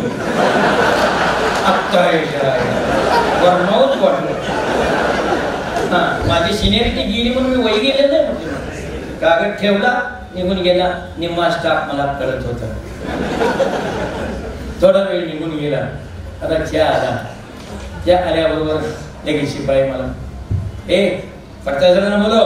दुसरा शिपाई पडताय सरांना बोलव. आणि बघ त्या कदमबाई नाही बोलो, कदमबाई नाही बोलो. 4 चहा, एक मला, एक साहेबांना एक जावई म्हणून पडता येणार, आणि चौथा कदमबाईंना. कदमबाईंनाच का नाही म्हटलं तर माझ्या मनात पाप आलंच. पण आता बोलून कशाला दाखवतो शिपायाने माझ्या त्या बातला माझ्या हातात दिलं. तर तोच बोल साहेब, अरे रंगा एवढा का उशीर? मी चहा हातात घेऊन बसलो. मग म्हटलं चहा जरा, शिपाई सांगते चहा जरा गवती पानाचं टाकतोय चहावाला दत्तू, पण चहा जरा तुरट असतो, तब्येतीला चांगला असतो, आणि जरा देऊ. मी मनात म्हटलं बाहेर नेऊन वर. तर साहेब म्हणजे अरे केवढा उशीर हो, किती विषय थांबलेत साहेब, एवढा का उशीर? ते म्हणा चहावाला दत्तू दाढी करायला गेल का? आणि बायको नव्हती का? ती भजी स्पेशलिस्ट आहे. काय कळलं? का उशीर झाला? चहावाला दत्तू दाढी करायला गेला. आणि तिथे बायको नव्हती कधी ती चहा कराय, ती भजी स्पेशलिस्ट. चहा पेता पेता मला संदर्भ लागला, दुपारची वेळ आहे, रस्त्याच्या पलीकडं ग्राउंड संपतं, तिथं रस्ता अडवाय, रस्त्याच्या पलीकडं दत्तू नावाच्या माणसाचा चहाचा गाडा आहे. दुपारची वेळ आहे, गिराईक कमी आहे, म्हणून तो सलून मध्ये दाढी करायला गेलाय. तिची बायको तिथे आहे, पण ती सकाळी भजीच करते, चहा फक्त दत्तूच करतो, कारण त्याच्या हाताला चव आहे. दाढी करून येतो थांबला, चहा केला न झाला, पण असं त्यानं सांगितलं नाही. उशीर का झाला? चहा तू दाढी करायला गेलो. अरे बायको नव्हती का? ती भजी स्पेशलिस्ट आहे. पण असं ते म्हणले तो कदमबाई आहे. कदमबाईने विचारल्या, फडतरे सरांना चहा दिला, कदमबाई चहा प्यायला लागल्या. आणि मग साहेब म्हणाले, मॅडम तुमचं घर शाळेच्या जवळ आहे, तुम्हाला सांगितलं 11 ते 5 प्रेमाई सोडायचा नाही, आणि नियम आहे. तुम्हाला तोंडी सांगितलं, मेमो दिला, तरी सुद्धा दुपारच्या सुट्टीत तुम्ही घरी चहा प्यायला जाता. निदान आज तरी जाऊ नये म्हणून तुम्हाला चहा घ्यायला बोलवलंय. माझं पाक पाक जळलं जळलं. पण कदम मॅडम लय हुशार, त्या म्हणतात सर मला 4 तास आप होता, मी चहा घेऊन आले ना. माझ्या हातात कपच होता ना, मी कपाळावर चहा पिऊन झाला, आणि मग शिपायाने खिशातून बिस्किटचा पुडा काढला. बिस्किट राहिले आणि इकडे कपाटात ठेवतो. चहा पिऊन झाला होता, मी नमस्कार घातला, येतो म्हणाले बसावं. नाही जातो याचा वेळ नाही म्हटले 7 तारखेला आप्पासाहेब पोत येणार आहे, तुम्ही या की. मोरेसर मी येणार आहे, तुम्ही आप्पासाहेब पोतांची कधी महापूर कथा ऐकली? मी म्हटलं ना हो तुम्ही, मी नाही म्हटलं या की त्या दिवशी येणारच होतं मी. बघू म्हटलं नाही याच. साहेब मला सांगू लागले, आणि मी त्यांची परवानगी घेतली. तोपर्यंत फोनची रिंग वाजली. साहेबांनी फोन उचलला, कशाला फॉर्मॅलिटी म्हटलं, या फोन मी येतो. आणि मी आपला बाहेर आलो. रंगा शिपाई मी हळूहळू पुढे निघालो. पलीकडचा वर्ग 9वीचा होता, आणि 9वीच्या वर्गात त्या काळात रायगडाला जेव्हा जाग येते तेव्हा मूर्ती नाटकातलाही उतार असायचे, नाट्य उतारे असायचे. आता नाट्य उतारा रवी पुस्तकात घालण्या पाठीचा हेतू काय आहे हे तुम्हाला सर्वांना माहिती आहे. पण नाट्य वाचन कसं असावं हे तरी त्या मराठीच्या शिक्षकाला कमीत कमी मुलांच्या पर्यंत सादर करताना तशा पद्धतीने त्यानं वाचावं, हा त्यातला हेतू. आणि इतिहास का ते कुत्र मागं लागल्यासारखं वाचत होतं. विषय काय होता? आग्र्याहून सुटकेच्या वेळी शिवाजी महाराजांनी मथुरेत 8 वर्षाच्या संभाजी महाराजांना ठेवून आले, कारण शत्रू पाठीवर होता म्हणून. पुढे संभाजी महाराज पाठीमागे आले, शिवाजी महाराज इकडे आले.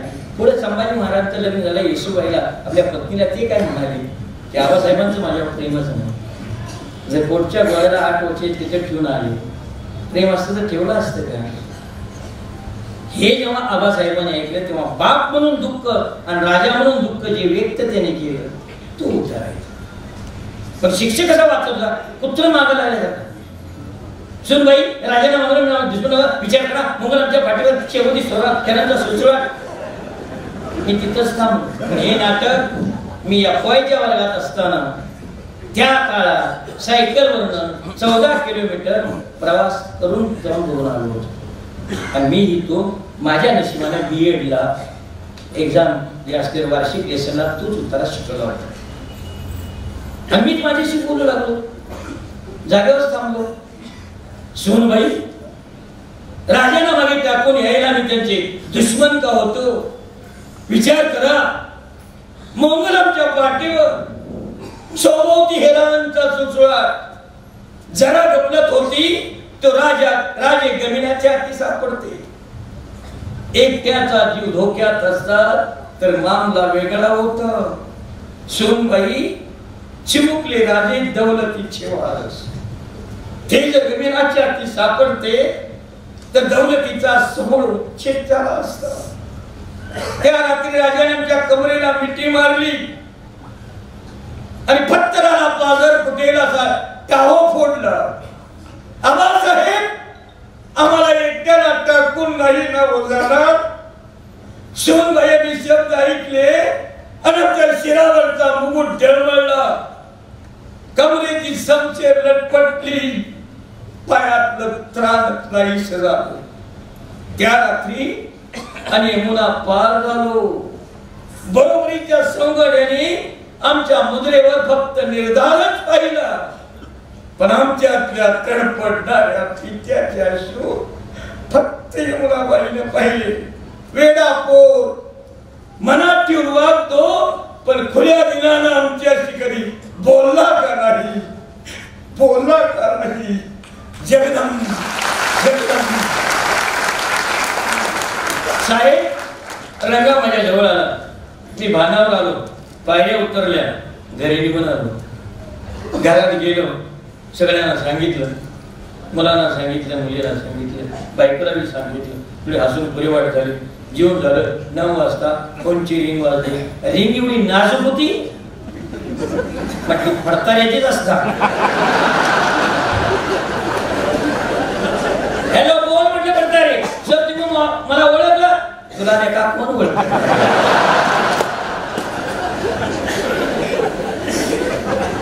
इतक्या दिवसांची आपली ओळख नुसत्या आवाजावर माणसं ओळख. बोल, आमच्या गॅदरिंग यायला पाहिजे.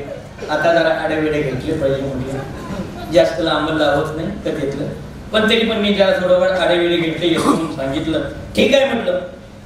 मग सर असं करूया, तुम्हाला मी न्यायला घेऊन येतो, काय गरज नाही म्हटलं. कारण तू मला न्यायला येणार म्हणजे मी ती दिसणार, मी ओळखणार. मग तुम्हाला न्यायला येणार, मी गाडीत बसणार, पुन्हा तू मला तिथं नेणार, कार्यक्रम आणणार, मला सोडणार, घरी पुन्हा जाणार, 4 पडवणार. त्यापेक्षा मीच गाडी घेऊन येतो. आणि पत्रिका काही गरज नाही, सगळ्या कार्यक्रमाच्या पत्रिका पोचतात आणि मिळतात अशाचा भाग नाही.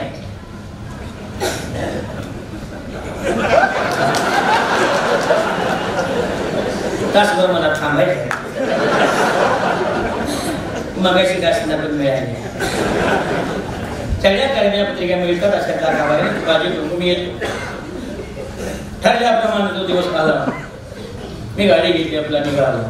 दुपारी 2ची वेळ, त्यानंतर पावणे 2ची वेळ होती. आलो, रस्त्याच्या बाहेर गाडी थांबवली. मी ड्रायव्हरला सांगितलं, त्यावेळी माझा भाचा शिवाजी नव्हता, भाड्याची गाडी घेऊन जायला होतो. तर बऱ्यापैकी झाल्यावर पदरची गाडी आली, त्यामुळं भाचा बरोबर त्याला म्हटलं तुम्ही मामा इथं थांबा, मी जातो. या टाईप सुंदर इमारत, पताका वगैरे लावलेला, पाण्याचा शिरकाव मारल्या, सुंदर दोन्ही बाजूला रांगोळी, या बाजूला मुली, या बाजूला मुलं, माझ्या स्वागत आहे. पण मी ओळखून कापडं बदलून गेलो. माझ्याकडे 4-2 ड्रेस आहे बरं का, असं काय म्हणायचं का. निघालो, इकडं पोरं, इकडं पोरी. त्या पोरात अमर मला दिसला, बँडच्या पथकातच जेवतो. आणि त्या पोराचा संवाद चालला होता. ते जवळच्या पोराला म्हटलं, वश्या. त्या पोराचं नाव मला कळलं, का ती म्हटलं नव्हतं का हे दाबा खुरपाई गेलाय, ते आला होता. वश्या का कॉन्फिडन्स तापले रे, तापायचं राहील का म्हटला. हा मास्टर बेनीने आम्हाला उभा केले, म्हटला उद्या 12ला त्यांच्या बाणी मॅनेजमेंट केली. काय का कॉन्फिडन्स माझं डिप्रेशन डाऊन झालं. तरी तुला का पेटात घेऊ नको म्हणतो, तुला पूर्वीच्या इम्प्रेशन मारायला पाहिजे होतं. असं म्हटलं काय इम्प्रेशन मारते, माझं डिप्रेशन डाऊन झालं. काय त्याला बेटात का घेतला होता, त्या काळात उंच बेंड होते जाड, आता नवीन छोटे आहे उंच बेंड जाड. मग त्याच्यात सरे येते त्या बेंडाच्या सरे ढोला बेंड म्हणजे ढोल, म्हणून त्याला बेंडात घेतला. तरी म्हणजे तुला बेंडात येऊ नको म्हणून तुला पुढे इम्प्रेशन मारा पाहिजे. काय इम्प्रेशन मारते? माझं डिप्रेशन डाऊन झालं म्हटलं. तेवढ्या पोराचं माझ्यावर लक्ष गेलं. काय आम्हाला म्हटलं वशा ह्यो पाहुणा असं कर. वशा म्हटला काय काम असला पाहुणा का असतो.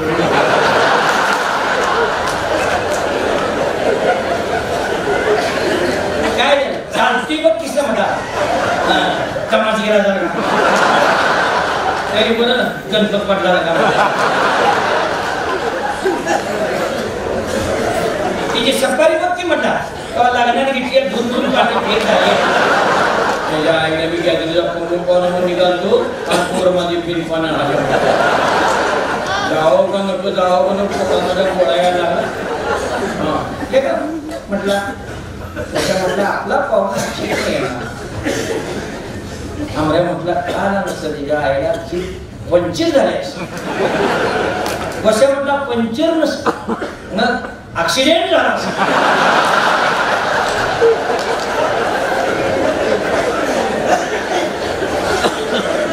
आम्हाला म्हटलं एका वशात चांगलं बोल की काय चांगलं बोलायचं काम आहे म्हटला. मेला तर म्हणू दे की पाहुणा तुला काय सुट्टा किती इथल्या इथे सुट्टी. मास्तरांनी शुक्रवारी गॅदरिंग शनिवारी सुट्टी आणि पोरांनी इथल्या इथे सुट्टी. मी गॅदरिंगला प्रमुख पोरा निघालतो आणि पोर माझा दिवस घालतो. सर्व ते आम्हाला म्हटलं हे वशा त्या माणसाकडे होती पुरीच्याकडे बघ पुरीच्याकडे कवाच वाढून गेले. खरंच मी आपला झेप मारली खाली मानवर पुढे निघालो. 4G मध्ये बघितलं मला मुख्याध्यापक मोरे सर दिसले. पुढे बघितलं पडताळ सर दिसले. हळूहळू पुढे निघालो बघितलं दिसले. दिसले आता मी काहीच बोललो नाही. साहेब माझ्याकडे बघितली काही चेहऱ्यावर स्मिती रेषा नाही काय नाही. मी आपल्याला त्यांच्या खांद्यावर ठेवला त्याला उलट फिरवलं. त्यांच्याच केबिन मध्ये घेऊन गेले. ती तिकडे बसली मी इकडे बसलो. तिथं पाण्याचा तांब्या होता. ताजं पाणी म्हणून प्यालं आणि साहेब मला म्हटले तुम्ही आला आप्पासाहेब खोत कवा. मी म्हटलं येतील हो काय करायचं. त्याचं नाही म्हटले अहो सव्वा माझे आले मी गॅसवर आहे. तरी बरं बायकोना लाईटर दिला नव्हता तेव्हा बागा वाजता होता. आईला म्हटलं आता सांगायला पाहिजे ना असं मी तोंड बेल वाचली. शिपाई आता अजून आला चहा बघितला गॅदरिंगचा चहा 11ला चुलीत ठेवल्या. चहा बघितल्याबरोबर जर प्याला असतो तर चहा सुद्धा चढतोय कळलं असते. मला नको मला साखर आहे तिकडं जा पाण्या वागितो लगेच तेल वाजवले प्रघात इकडे फडतराचं नाव बोलो. अरे फडतराचं काय फडतराचं 2 वाजून गेले 2:30ला कार्यक्रम अजून पाहुणे आले नाही. काळजी करून जाऊ काल मी पत्रिका लिहून आलोय.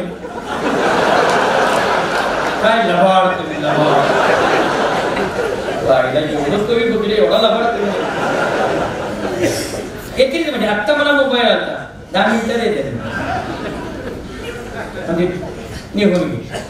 ते निघून गेले आणि साहेब सारखं माझ्याकडे बघायला. आता बोलून असेल तर काय बोलणार मी आपला जगमाई सांगावून असा तोंड उघडतोय तोपर्यंत कपाळी सरच आले म्हटले बसले. काय सांगत होतं म्हणजे काय सांगत होतं माझं चुकीचं कधी होत नाही का. मी संस्थेचा माणूस आहे पाहून नाही म्हणून तुम्ही माझ्या विश्वास ठेवत नाही. हा आला तुमचा आप्पासाहेब खोत आता येईल बी आणि नाही असं येईल बी आणि नाही.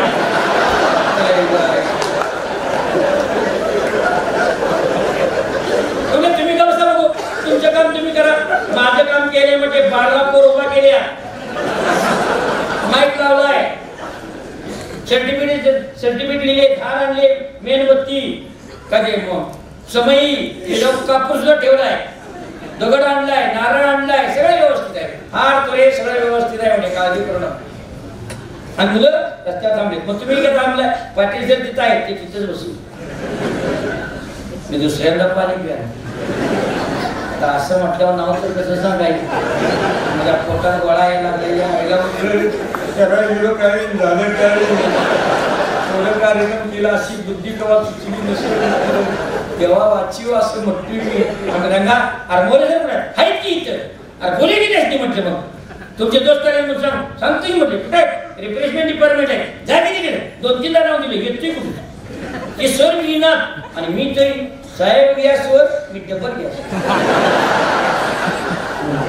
तर माझ्या गॅसला काही सबसिडी नव्हती तेव्हा काय मोदी जराजी नव्हते ना सब कुछ.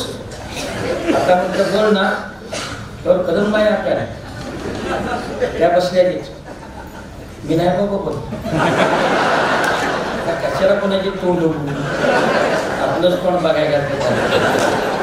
तो छत्तीस राहत आले. आनंदाची बातमी साहेब उठलेच. काय पाहुणे आले नाही मग गायले आले.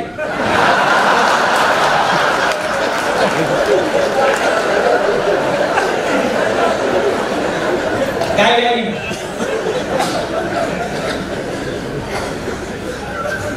काय करा मला कळलं. 2 मिनिटे निघून गेले. तोपर्यंत शिपायाला म्हणला साहेब संस्थेची माणसं आली, संस्थेची माणसं आली. येणार म्हटले येणार. अध्यक्ष उपाध्यक्ष सगळे येणार. एरवी बोंबला मी केलं पण बोलवता येत नाही. कोण सोसायटीत असतील, कोण डेअरीत असतील, कोण मळ्यात असतील, कोण कुठं हुडकून आणायला. आता असं कर पलीकडे बसू आणि त्याची बिस्किले चिवडा बिवडा दे आणि जरा नादीव शिपाई तुम्ही आम्हाला चांगलं माहिती आहे. शिपाई नाही हुशार ना तुम्हाला. जर नाश्त्याचं आणलं का नाही तर द्यायचं किंच आणि ठेवायचं बरोबर आयडिया करते. सांगावं नको असं म्हणतोय. तो पण सगळी गोळी घेऊन बसली. कदमबाई आहेत, छत्रे सर आहेत, कपाळे सर आहेत, सुधानंदन आहे, रांगा शिपाई बाहेर आहे परदेशा.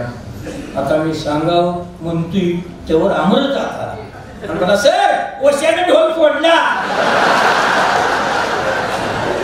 उठलेच कपाळे जातो म्हणजे त्या ओशाने दंगा लावल्यामध्ये 3 दिवस त्याला चोपला पाहिजे धरून मस्ती आले त्याला. मात्र म्हणजे बसा गाले मी सांगतो येऊन बसा. गॅदरिंग आहे पोरांनी तुमच्याबद्दल तक्रार केली आहे पण मी सांगितलं गॅदरिंग झाल्याशिवाय हालचाल करायची नाही. पोरं तुमच्या हात टाकतील. आता मी सांगणार तोपर्यंत आमचे मोरे सर आत आले आणि मला बोलले नमस्कार अप्पासाहेब म्हटले. आलं प्याला मी उठलो त्याला मिट्टी मारली आणि भिताडाकडे तोंड यांना तोंड टाकलं राहिली. दोस्त असता म्हणून काय झालं किती उशीर मिट्टी माराय तेव्हा तर सुटलीच पाहिजे.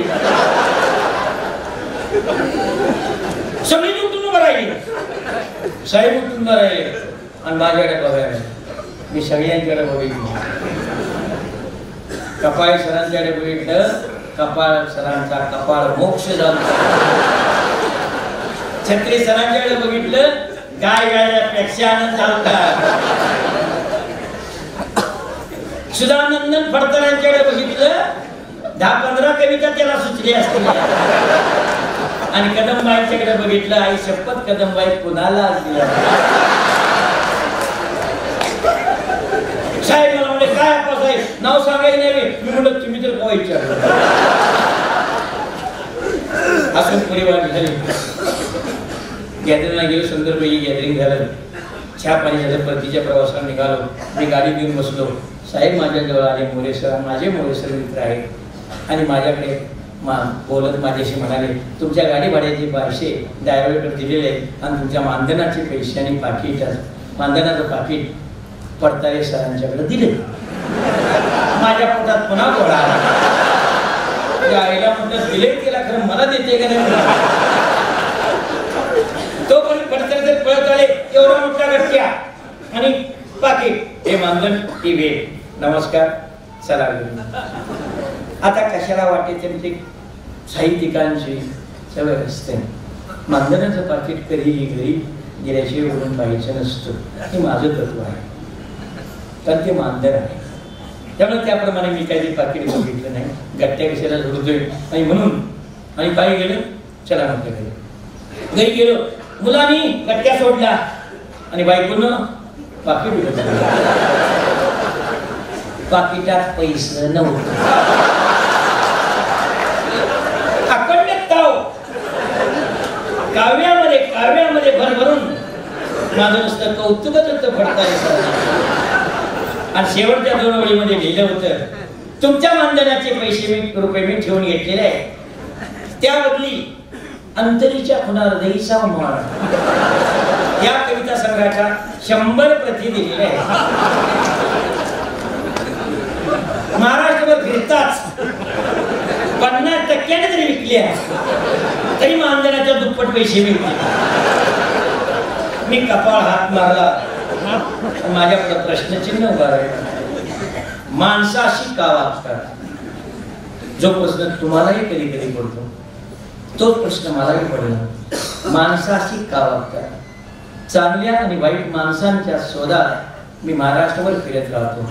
माझ्या नशिबानं, माझ्या पूर्वपुण्याईनं ज्या मातीत त्या माणसांच्यावर मी लिहितो, त्या माणसांच्या आशीर्वादानं मला भलीच माणसं भेटत गेली. असतील अशी एखादी. तुम्ही कधी फिरत फिरत, मी जसा महाराष्ट्रभर फिरत राहतो तसं तुम्ही कधी फिरत फिरत कोल्हापूरला आला, महालक्ष्मीचं दर्शन घ्या. लाखाला माणसं जातात राहू, तुम्ही तेवढं येत नाही. कधीतरी या, महालक्ष्मी दर्शन घ्या. तिथून 10-12 किलोमीटर ज्योतिबाचं दर्शन घ्या. ज्योतिबाच्या पायथ्याला कोल्हापूर जिल्ह्यात पन्हाळा तालुक्यात जाकलं नावाचं माझं खेडेगाव आहे. तिथे मी राहतो. ज्योतिबाचं दर्शन घेऊन माझ्या घरी या. मी तुमचं आनंदानं स्वागत करेन. तुम्ही ज्योतिबाचं दर्शन घेतलं, मी तुमचं दर्शन घेईन. मला साक्षात देव भेटण्याचा आनंद भेटेल.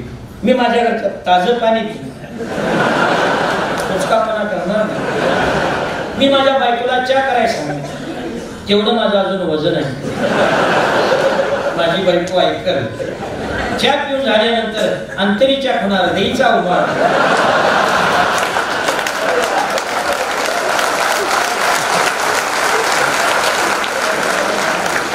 या कथासंग्रहाची परत काढेन, माझी स्वतःची स्वाक्षरी करेन आणि आई शपथ विनामूल्य तुम्हाला देईन. मला समाधान एवढंच, एखाद्या कविता संग्रह रसिकापर्यंत पोहोचवण्याचा आनंद तरी मला मिळेल. धन्यवाद. 4-5 विद्यापीठांना घडे. तुम्हाला माहिती आहे, 7 लोकांनी ठिकाणी PhD केलेले. ही पुस्तकं माझ्याकडे नाही, पण माझे थोरले जावई मराठीचे चांगले अभ्यासक आहेत. माझी धाकटी कन्या जी शिवाजी विद्यापीठामध्ये तिला मराठीला सुवर्ण पदक मिळालं ऑल लँग्वेजमध्ये. ती सध्या अकोल्याला नाही तहसीलदार आहे. या दोघांनी आप्पासाहेब खोतांच्या निवडक कथा नावात हे कथासंग्रह संपादित केलेले आहे. चंद्रकांत नलगे सरांच्या मार्गदर्शनाखाली ही पुस्तकं माझ्याकडे आहेत. ही माफक किमतीमध्ये मी पुस्तकं देत असतो. ह्या विक्रीचे हक्क मी कुणालाही दिलेले नाही. गाडीमध्ये पुस्तकं माझ्या आहेत. माझा वाचा तिथं आहे. अनवानी पायी नावाचं अलीकडचंच एक ललित लेखाचं पुस्तक माझं आहे. पूर्वी माझ्या ETवर ज्या ज्या कथा झाल्या त्या कथांचे एक पुस्तक आहे, पण ते प्रकाशकाचं आहे. त्या सगळ्या कथा त्यामध्ये मरणधारी नावाचं. त्याची किंमत मात्र 150 आहे. त्या पुस्तकांची किंमत जरी 180 असली, त्या पुस्तकाचं नाव गोवेद आणि अनवानी पाय, तरी हे 100 रुपये तुम्हाला मिळेल. त्याला पाहिजे त्याने घ्यायचं. आणि त्यामध्ये फोन नंबर आहे. एखादा तरी फोन गरीबाला यावाच्या अतिशय कुचकापणा करू नका. बायकोनं चांगलं म्हणावं असं जरा ते, आणि पैसे देऊन घ्यायचे नाही. बघूया म्हणायचं लांबवायचं नाही. आता जी कथा सांगणार आहे त्या कथा संपेपर्यंत कुणीही टाळी वाजवू नका. एखादं चांगलं वाक्य वाचलं तरी शांतपणे ऐका. जिथं तुम्ही आहात तिथंच बसा. जायचं आहे त्यांनी सुद्धा जाऊ नका. थोडीशीच कथा, छोटीशीच कथा आहे. त्या पुस्तकामध्ये ती आहे. कथेचं नाव महापौर. ऐकत असताना 2 पुस्तकासर खाली एवढं काय तातडीचं काम निघाला. कोण गडी बोल केला बरं असू दे भैया मागे या बरं का. नंबर विनंती आहे तुम्हाला. तर ती कथा अत्यंत भावनिक आहे म्हणून मी तुम्हाला सांगतो. कथा गेलं 2 गोष्टी लक्षात राखा. मांडलं तर नातं नाही सार मापच रीत. मग बहीण भावात असू दे, भावा भावात असू दे, लेकीचा माया लेकीत असू दे, कोणाचंही असू दे, मांडलं तर नातं नाही सार मापच रीत. 60-70 वर्षाची माहेर वर्षी असते आणि आई वडिलांच्या माघारी भावाच्या दारात गेली तर तिची एकच अपेक्षा असते, वहिनीनं तांब्यावर पाणी द्यावं आणि भावानं गुज बोलावं. तिला साडी चोळीची अपेक्षा नसते, दागदागिन्याची तर मुळीच नसते. अशीच एक बहीण प्रचंड ओला दुष्काळ पडतो आणि अपेक्षेने भावाच्या दारात जाते तर ती काय अपेक्षा होते या कथेमध्ये मी सांगणार आहे. माझ्या कथेच्या स्त्रिया पुरुषी बोलतात. कथेचं नाव मापूर. उभ्याडे वाऱ्या नाही घुस मांडला होता, वारा बेया सुटला होता, गावदेरी झाडं ऊन येऊन बैला नाक घासत होती, घराच्या कौलावर वेतासारखा वारा घुमत होता, पीर अंगात आल्यासारखा वारा नाचत होता आणि गवर घुमल्यासारखा वारा घुमत होता. 1-2 दिवस निघून गेलं आणि वाऱ्यानं नूर बदलला, गार वारा सुटला. तशी म्हातारी माणसं म्हणायला लागली, लगा लगा लगा गार वारा सुटला, आता पाऊस येणार. तरण्या पावसानं उन्हाळा मारली पण म्हातारा पाऊस बसणार. म्हाताऱ्या माणसांचा अंदाज खरा होता का 2 दिवस निघून गेलं आणि पणागडावर घराच्या किंजाळी येऊ लागलं. बघता बघता पाऊस सुरू झाला.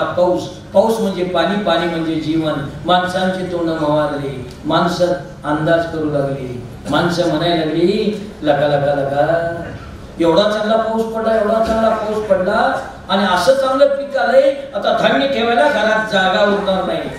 पण माणसांचाच अंदाज ठेव, पावसाचा अंदाज कुणी द्यावा. पाऊस कुठं, कधी, केव्हा, कसा, किती पडल नाही सांगता येत. पडता पाऊस पडतच गेला, वाढता पाऊस वाढतच गेला. आभाळ ढगांचे घोंगडं पाहून बसलं, सोसाट्याचा वारा सुटला आणि आभाळातील ढोल वाजवा लागली. बघता बघता पावसानं उग्र रूप धारण केलं. गोड्याकडची लहान लहान झाडं कवा चवटी लागली, शेताचं पान फुटलं, पिकं पिवळी पडली, काही कांची पिकं भाऊसून गेली आणि गांची घरं पडली. सगळीकडे दैना दैना दैना झाली. तडाळा पत्र पाऊस वाजू लागला आणि वैत्रीच्या दारा पान साफून खाली रंगू लागल्या. पीर अंगात आल्यासारखा पाऊस नाचत होता आणि गौर भोंगल्यासारखा पाऊस घुमत होता. 1, 2, 3, 10-12 दिवस झालं पाऊस एकसारखा कोसळतच राहिला. पुण्या जन्माचा वाद्या म्हणून सुपान पाऊस कोसळू लागला. चिमणी घरट्यात बाहेर येऊ शकत नव्हती आणि माणूस घरात बाहेर काढू शकत नव्हता. थोडा प्रचंड पाऊस पडला. नदी नालं दुतडं भरून वाहू लागलं आणि सगळीकडे महापुराच्याच बातम्या, ओल्या दुष्काळाच्याच बातम्या येऊ लागल्या. गावाशी गावाचा संपर्क तुटला. या 10-12 दिवसात जनावरांना चराच होता मिळेना, माणसांना अन्न मिळेना. ओली वैरण पाण्याखाली गेली. 10-15 दिवसात ओली वैरण कुजून गेली. वायली वैरण कवा संपली. माणसाने झाड पडावर भरून जनावरांना घातला. 1-2 दिवस झाड पाला निघून गेला. मुंडी कोणी तोंड घालून जनावर दावर फुटा एकूण निश्चित गोट्यात बसू लागली. इथवर जनावरांची बकाळे गेली. दावण लोटल्याग दिसू लागली. माणसांची अवस्था त्यापेक्षा वाईट. ज्यांच्या घरात धान्य होतं ती माणसं पुरवून खाऊ लागली आणि ज्यांच्या घरात धान्य नव्हतं ती माणसं दुसऱ्याच्या वचनीला उसण्या पासण्याला जावं लागली. उसणं पासणं देऊन कोंडा मांडा घालून माणसाने जीव जताने केला. पडता पाऊस पडतच गेला, वाढता पाऊस वाढतच गेला आणि मग कोणच कुणाला कुणाच्याच वचनीला उभा राहून दिला. का? घरात पैसा होता पण गावातनं बाहेर जाता येत नव्हतं. त्याला गावाला पाण्याने येडा दिला होता. सगळ्यांची दैना झाली. सगळ्यात वाईट परिस्थिती झाली या 10-15 दिवसात रोजगार करणाऱ्या माणसांची. कारण दररोज सकाळी रोजगाराला जावं आणि संध्याकाळी रोजगाराच्या पैशात चुरी पेटवावी अशा माणसांच्या घरातलं होतं नव्हतं तेवढं सारं संपलं. याच गावात रानमुंड हिरा नावाची एक बाई, 15-3 पोरं, कळता सर्जा, सखी आणि थानचं वाळ्या. सर्जा 4थीत शिकत्याला, सखी त्यापेक्षा लहान आणि थानचं वाळ्या. 2 दिवस झाले हिराची चूलच पेटली नाही. सकाळच्या पायरी हिरा उठली. 2 जापत्याचं घर, मागच्या सोप्यात आली, चूल पेटवली. चुलीवर पाणी तापायला लागलं. तडाडा पत्र पाऊस वाजत होता. पोलिसांच्या दारा उघडवून आत येत होतं. थानचं बाळ आडवं धरत होतं. घडाला हिराचं बी डोळं सांडत होतं. का? 2 दिवस झाले हिराच्याच पोटात अन्नाचा कण नव्हता. मग थानच्याला कुठला आलंय दूध? ते नुसतंच नाळ्याचं पाणी गिळत होतं. घरात डोळं सांडू लागले. आईचं आतड म्हणून तिने देवाला हात जोडून म्हटले, देवा कार माझं सत्व मांडलंस, ओला दुष्काळ पडला, म्हणून माणसाला अडचणीला हवा राहू दिला. माझ्या घरात चिमणीला टाकीन म्हटलं तर दुनियाचा दाना नाही, आणि ही खाऊ म्हटलं तरी खोटा पैसा नाही. 15-3 पोरं, देवा कशी चालू करावी. विचार करता करता तिच्या मनात विचार आला. 8 दिवसापुढे आपल्या भावाचा सांगावा लाया, अक्का अगं मला लई तुझी आठवण येते, मला बरं नाही ग, उभ्या उभ्या असताना बघायला येऊन जा, माझ्या स्वप्नात आलतीस. भावाचा सांगावा होता. तिने विचार केला, आपला भाऊ खात्या गवानीचा आहे. भावाला बघायच्या निमित्तानं पोरबाळ घेऊन गेलो. 2 वक्ताला राहिलं, एखाद्या वक्ताला तर खायला मिळेल. पण त्या पावसासारखा आणि पेटच्या चुलीसारखा तिचा निर्णय पक्का झाला. यमाना कळता सज्जा उठून आई जवळ आला आणि आईला म्हटलं, आई रात्री बी काही खायला नव्हतं, निदानच्या तरी कर की. हिराच्या लक्षात आलं उतरणीच्या तळाच्या गाडग्यात गोळाचा खडा आहे. कळता सज्जा पळत पळत गेला, गोळाचा खडा आणला. तिने त्याच्या बघण्यात गोळाचा खडा टाकला. तिने चुलीच्या मागे हात गाठला. त्याच्या पुढीचं डबडं लागलं. टोपानं बघितलं, नक्काच्या पक्काच्या पुढे एवढ्या नक्काच्या पक्का एवढ्या पुढीनं कवास्त्र गाठला होता. तेवढीच पूड तिने चार घातली. कळत्या शरीरानं डोक्यावर पोते घेतलं. पडत्या पावसात परड्यात गेलं. मुठभरून पिरवीचा पाला आणला, बघण्यात टाकला. 4 टरून शिजायला लागला. यवना सखी बी उठून आली. पोरं थाटल्या वाजवायला लागली. पोरांच्या थाटलीत तिने चहा वाचला. पोरं कालच्या उपाशी आकाशासारखी चहा प्यायली. तिने थांच्याला बी चहा पाजला, पण हिराला चहा उरलाच नाही. त्याच पिरवीच्या पानात माऊलीच्या लिकेने वाटीवर पाणी वतलं. नुसतं दाडवण वल्ल केलं. भांडी खांगळून ठेवली. जगला जगा तर घराला मोठं पुरून टाकलं. पोरांच्या डोक्यावर पोती दिली. आपल्या डोक्यावर पोतं घेतलं. थांच्याला उचलून कडेवर घेतलं आणि पडत्या पावसात हिरा मायाला निघाली. आबाढगांचं घुमड पाहून बसलं होतं. सोसायटीचा वारा सुटला होता. आबाळातली दळण दळत होती आणि पडत्या पावसात हिरा निघाली मायारला. हिराचं मायार जांभूळवाडी, 3 कोसावरचं तरी गाव. हिच्या गावचं गाव चक्की आहे आणि मायार याचा वक्ताचा वाडा लागला की झालं. पडत्या पावसात हिरा पुढे चालली होती आणि शिरीने धाव्याला वडण लावावी तशी घोट्यावड्या पाण्यात नको आईच्या मागणं चालली होती. अर्ध्या पाऊण तासात पोरी आली हिरा गावदरीच्या टेकावर आली. तोपर्यंत पोरांची फुटी फुटून गोळ झाली. जाता जात आपटायला लागला. पोरं थंडीने कापडून गेली आणि मग सर्जाच आईला म्हटलं, आई पोते बी फुटले या आणि थंडी वाजती या, अजून किती लांब आहे ग मामाचं गाव. हिरानं पुढे हात केला म्हणजे बाळा तो तिथं वत्ताचा वाडा आहे बघ, त्या वत्ताच्या वाड्याच्या पलीकडे मामाचं गाव आहे. सर्जानं सगळं पुढे बघितलं, मामाचं गाव कुठे दिसतंय का. पडत्या पावसात लाईटच्या आडव्या तारा उभ्या होऊन डोंबाव्या अशा नुसत्या पावसाच्या दारा दिसल्या. मामाचं गाव कुठे दिसलंच नाही. हाय कोणत्या राहायच्या मागणे पोरे निघाली. आली हिरा वताच्या वड्याच्या फरलांग आली गाडी. वताच्या वड्याच्या फरलांग अलीकडं तिच्या गावच्या महादू काटकराचं छपार होतं. छपरात महादू काटकर लोकांनी घालेली पाठी पालती घालून त्याच्या बसला होता. जार पडून शेकत होता. मुंडी घालून तोंड घालून जनावर दवा तुटा एक निश्चित गोट्यात पडून होती, बसून होती. ही तिकडे जनावरांची फकाळी गेली. दावून लोटल्या दिसत होती. या 10-12 दिवसात पडत्या पावसात ओल्या दुष्काळात छपरातला इंचवर जागा सुद्धा कोरडा नव्हता. एवढं छपार गळत होतं. म्हणून तो लोकांनी घामेली पाठी पालती घालून त्याच्यावर बसला होता. जाळ करून शेकत होता. त्याच्या छपरावरनं वताच्या वड्याची वाट. घारीने पिलाला पाकाखाली घ्यावं तशी हिरा पोरे घेऊन आली आणि वताच्या वड्याच्या काठावर उभी राहिली. वताचा वडा लाल भडक पाणी झळझळ धडाडा वाहत होता. काठावरची लहान सहान झाडं गव्हाचोटी लागली होती. वड्यातलं पात्रातलं पाणी उसऱ्या मारून बाहेर याचा प्रयत्न करत होतं. त्या वड्याचा आकडा विक्रात राक्षसी लाल भडक रूप बघून कळता सर्जा बेदरला आणि आईला म्हटलं, आई पाणी लय आहे ग, असल्या पाण्यात कसं जायचं ग. हिरा म्हटली, बाळा काळजी करू नकोस, आणि माझ्या माहेराच्या वताचा वडा आहे. बाळा 4-2 वर्ष या पाण्यात खेळलोय. हितपात्र उत्तर असते हे बघ, तू सखीच्या हाताला धर, मी तुझ्या हाताला धरतो, तुमच्या दोघांची बुद्धी माझ्या डोक्यावर घेतो, डाव्या काकात बाळाला घेतलंय, आपण देवाचं नाव घेऊन पलीकडे जाऊ. पडत्या पावसात सर्जानं सखीचा हात धरला, सर्जाचा हिरानं धरला, त्या दोघांची पोती तिने आपल्या डोक्यावर घेतली, डाव्या काकात बाळाला घेतलंच होतं, देवाचं नाव घेऊन ती पात्रात शिरली, हळूहळू पुढे निघाली. निम्म पात्र ओढून गेल्यावर तिच्या लक्षात आलं, खरंच वताच्या वड्याचं पाणी कवा नाही एवढं वाढलंय या, आपल्या गुडघ्यापेक्षा जास्त लागते या, पोराच्या कमरभर लागते या, पाय उचलावा तर पोरांचा तोल जातो या, नाही उचलावा तर पायाकायची वाळू सरकते या, लटपट त्या पायानं पायाकायच्या सरकत्या वाळूनं कशी तर ती पोरगी पलीकडच्या काठावर गेली. पुन्हा पोरांच्या डोक्यावर पोती गाठली आणि पडत्या पावसात हिरा गावडीला वरचा घालून गावात शिरली. मारुतीचं देऊळ लागलं, देवळाच्या पत्र्यावर तडाडा पाऊस वाजत होता आणि वैतरीच्या धारा पान सापून खाली लोंबत होत्या. माणसाने देवाला कुलूप गाठलं होतं. पडत्या पावसात ओल्या दुष्काळात माणसाने देवाला तोडलं होतं, का? पाऊस उघडावा म्हणून. जाता जाता तिने देवाला नमस्कार केला आणि आली आली हिरा पडत्या पावसात गलीच्या तोंडाला आली.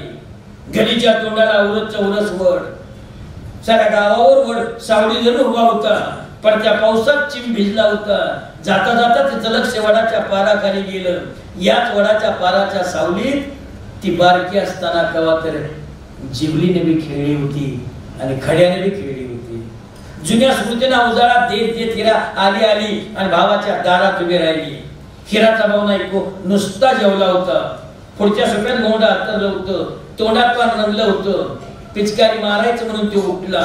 तडाडा पत्रावर पाऊस वाजत होता. वळतीच्या धारा खाली लोंबत होत्या. घुमऱ्याने शितोडा आत येत होतं. त्याने डावा चौकड लावला आणि पिचकारी मारणार एवढ्यात अंगणात पडत्या पावसात ओल्या दुष्काळात भणी तेरी दिसली.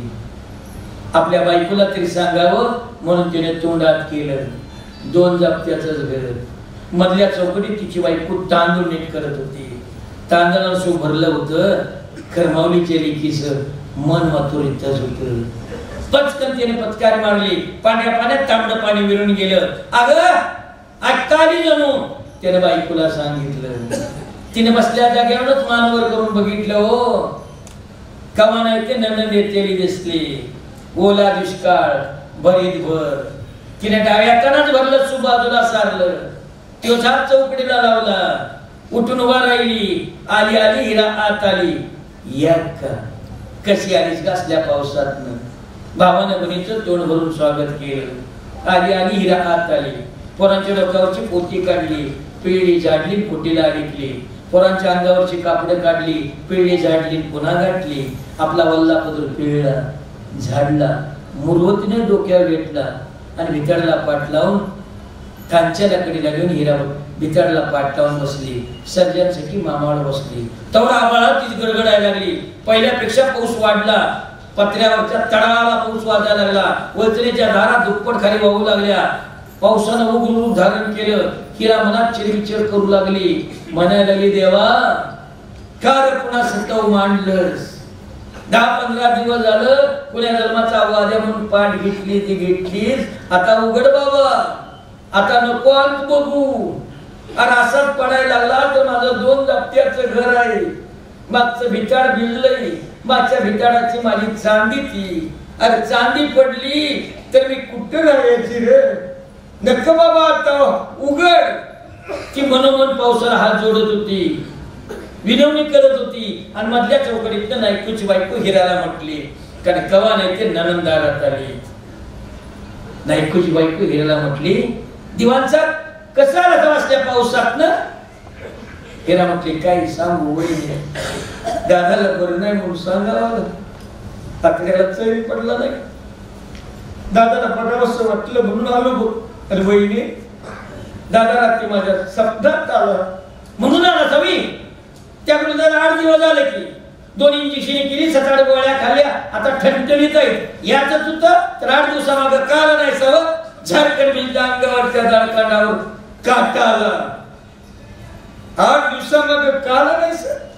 काय सांगायचं भाऊ विचारित. 8 दिवसामागं रोजगार मिळत होता. इकीच्या रोजगारात 4 पोट भरत होती. 4 पोट भरायचं सोडून हिरासारख्या रानवायला भावाला बघायला परवडलं नसतं. तिने पदराचा बोळा तोंडात घातला हुंका तसाच गेला. म्हटली याच उत्तर खरे वहिने राहूनच गेलं बघ. बसा बोलत च्या करतो. नायकूची बायको च्या करायला गेली आणि बन भावा सगळं बोलायला लागली. बनी भावांडाचं गुज अव मनात असलं तर उभी रात सरती. बनी भावांडाचं गुज आणि मनात नसलं तर 5 मिनिटात विसरतो. भाऊ बनी संग बोलत होता, बन भावा संग बोलत होती. 10-15 मिनिटं निघून गेली. तिकडचं बोलून झालं आणि मग पावसाच्याच गोष्टी निघाल्या. नायकूच म्हटलं अक्का कसं आहे का तुझ्याकडे पावसाचं? अहो 2-3 कोसावरचं तरी भाव काय फरक असणार आहे. पण हिराला वाटलं भाऊ विचारतोया तर असं सांगावं की भाऊ म्हणील 4 दिवस राहा. हिरा म्हटली काय सांगू दादा, पावसानं दरडा केली बघ. दादा पाऊस पुण्या धर्माचा वाद्या झाला. अडगावदरीला झाड राहिलं नाही का, शेतात पीक राहिलं नाही. शेताचं बांध तुटलं, पिकं पिवळी पडली. दादा कैकांची पिकं होती लागली. दादा अनेकांची घरं पडली. माणसाची अन्न मिळणार, जनावरांचा का चोथा मिळणार आणि कोणच कुणाला कुणाच्याच वळसणीला दादा उभा राहून दिलं. माझ्या घरात चिमणीला टाकेन म्हटले तर दुधाचा दाना नाही आणि खाऊ म्हटलं तरी कोणता पैसा नाही. दादा स्वतःच्या वड्याचं पाणी एवढं वाढलंय आमच्या परड्यात आलंय. असा पाऊस पडला तर दादा घरात पाणी येईल बघ. मधल्या चौकडीत नायकूची बायको चर्ची कवशी घेऊन आली. तिने वाक्य ऐकलं होतं. तिने चर्ची कवशी खाली ठेवली. केराने कवशी उचलली. बशीच्या वतला. पहिला घुट पायाला पाजला, दुसरा घुट वतला. आपण प्याला जायला आणि नायकूची बायको म्हणाय गाठ पडली. नायकूची बायको म्हटली काय म्हटलं तर देवांचा? वताच्या वड्याचं पाणी लई वाढले तुमच्या परड्यात आले आणि असाच पाऊस पडला तर घरात पाणी येईल. आलं घरात पाणी तर येऊन दे, रातच्या रात राहायचं. झारखंड जिल्ह्या अंगावरच्या गाळकाडाला पुन्हा काटा आला. त्याचा गोड गोडच होता पण कडू एक लागला. नायकूच्या गोष्टी लक्षात आली. ती बायकोला बघत म्हटला का ग असे काय वाड्या वाईट बोलतीस? कवा नाही ती माझी बन आली अक्का राग 4 दिवस.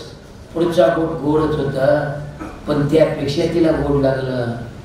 तिने रिकामी त्याची कवशी खाली ठेवली. नायकूच्या बायकोने त्याची कवशी उचलली आणि आत घेऊन जाता जाता नायकूला म्हटली आजच्या गेला या. नायकू बायको मागणं आत गेला.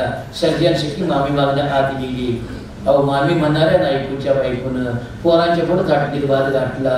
पोरं कालच्या उपाशी आदाशासारखी भात खायला लागली. तिने नायकूच्या पुढे त्याची कवशी ठेवली. नायकू चहा प्याला आणि रिकामी त्याची कवशी खाली ठेवताना नायकूची बायको नायकूला म्हटली नव काय म्हटलं सर कंच म्हणते अक्का राग 4 दिवस होय ग. अगं पाठमोड आलेला भाव आहे मी तिचा. वल्ला दुष्काळ पडला. माणूस माणसाला वरचणीला उभा राहून दिला. तिच्या घरात चिमणीला टाकेल म्हटलं तर दुधाचा दाना नाही आणि ही खाऊ म्हटलं तरी कोटा पैसा नाही. पदरात 3 पोरं रानवून बिचारी तरणी ताटी.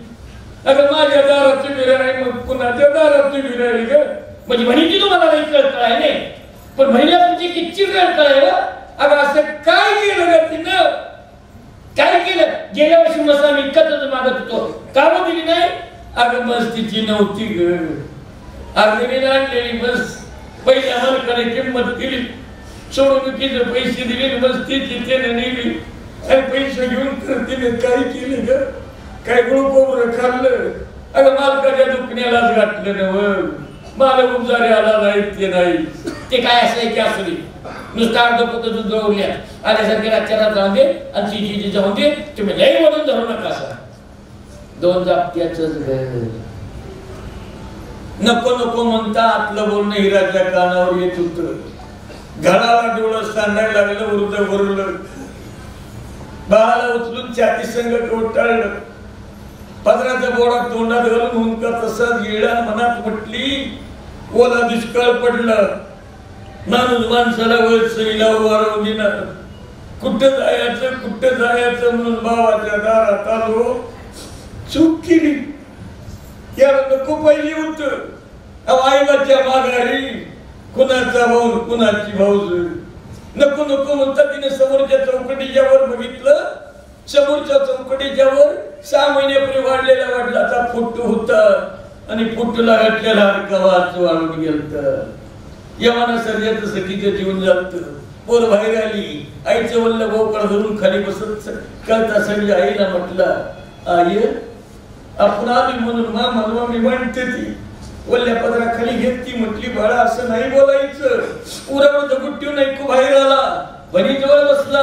अहो आता कोणच कुणा सगळं बोलत नव्हतं, नुसतं पत्र्यावर तडाड ताशा वाजवल्यासारखा पाऊस वाजत होता. 2 मिनिटं निघून गेली आणि ऐकूच म्हटला, का बोल न झाली, काय बोल झालं, पाऊस ग किती वाढलं. होई ग अक्का, तुला आठवतंय का ग असा पाऊस पडत होता. तू थोरली मी धाकटा, आपण होताच्या वाड्यात धुयाला गेलो. तू पुढं बघून धुणं तुझी, मी मागं बघून आंघोळ करीत होतो. आम्हाला नक्की पाण्याची लाट आली, मी वाहून जायत होतो. तेव्हा तू धुणं तिथंच टाकलं, मला मिट्टी भरली.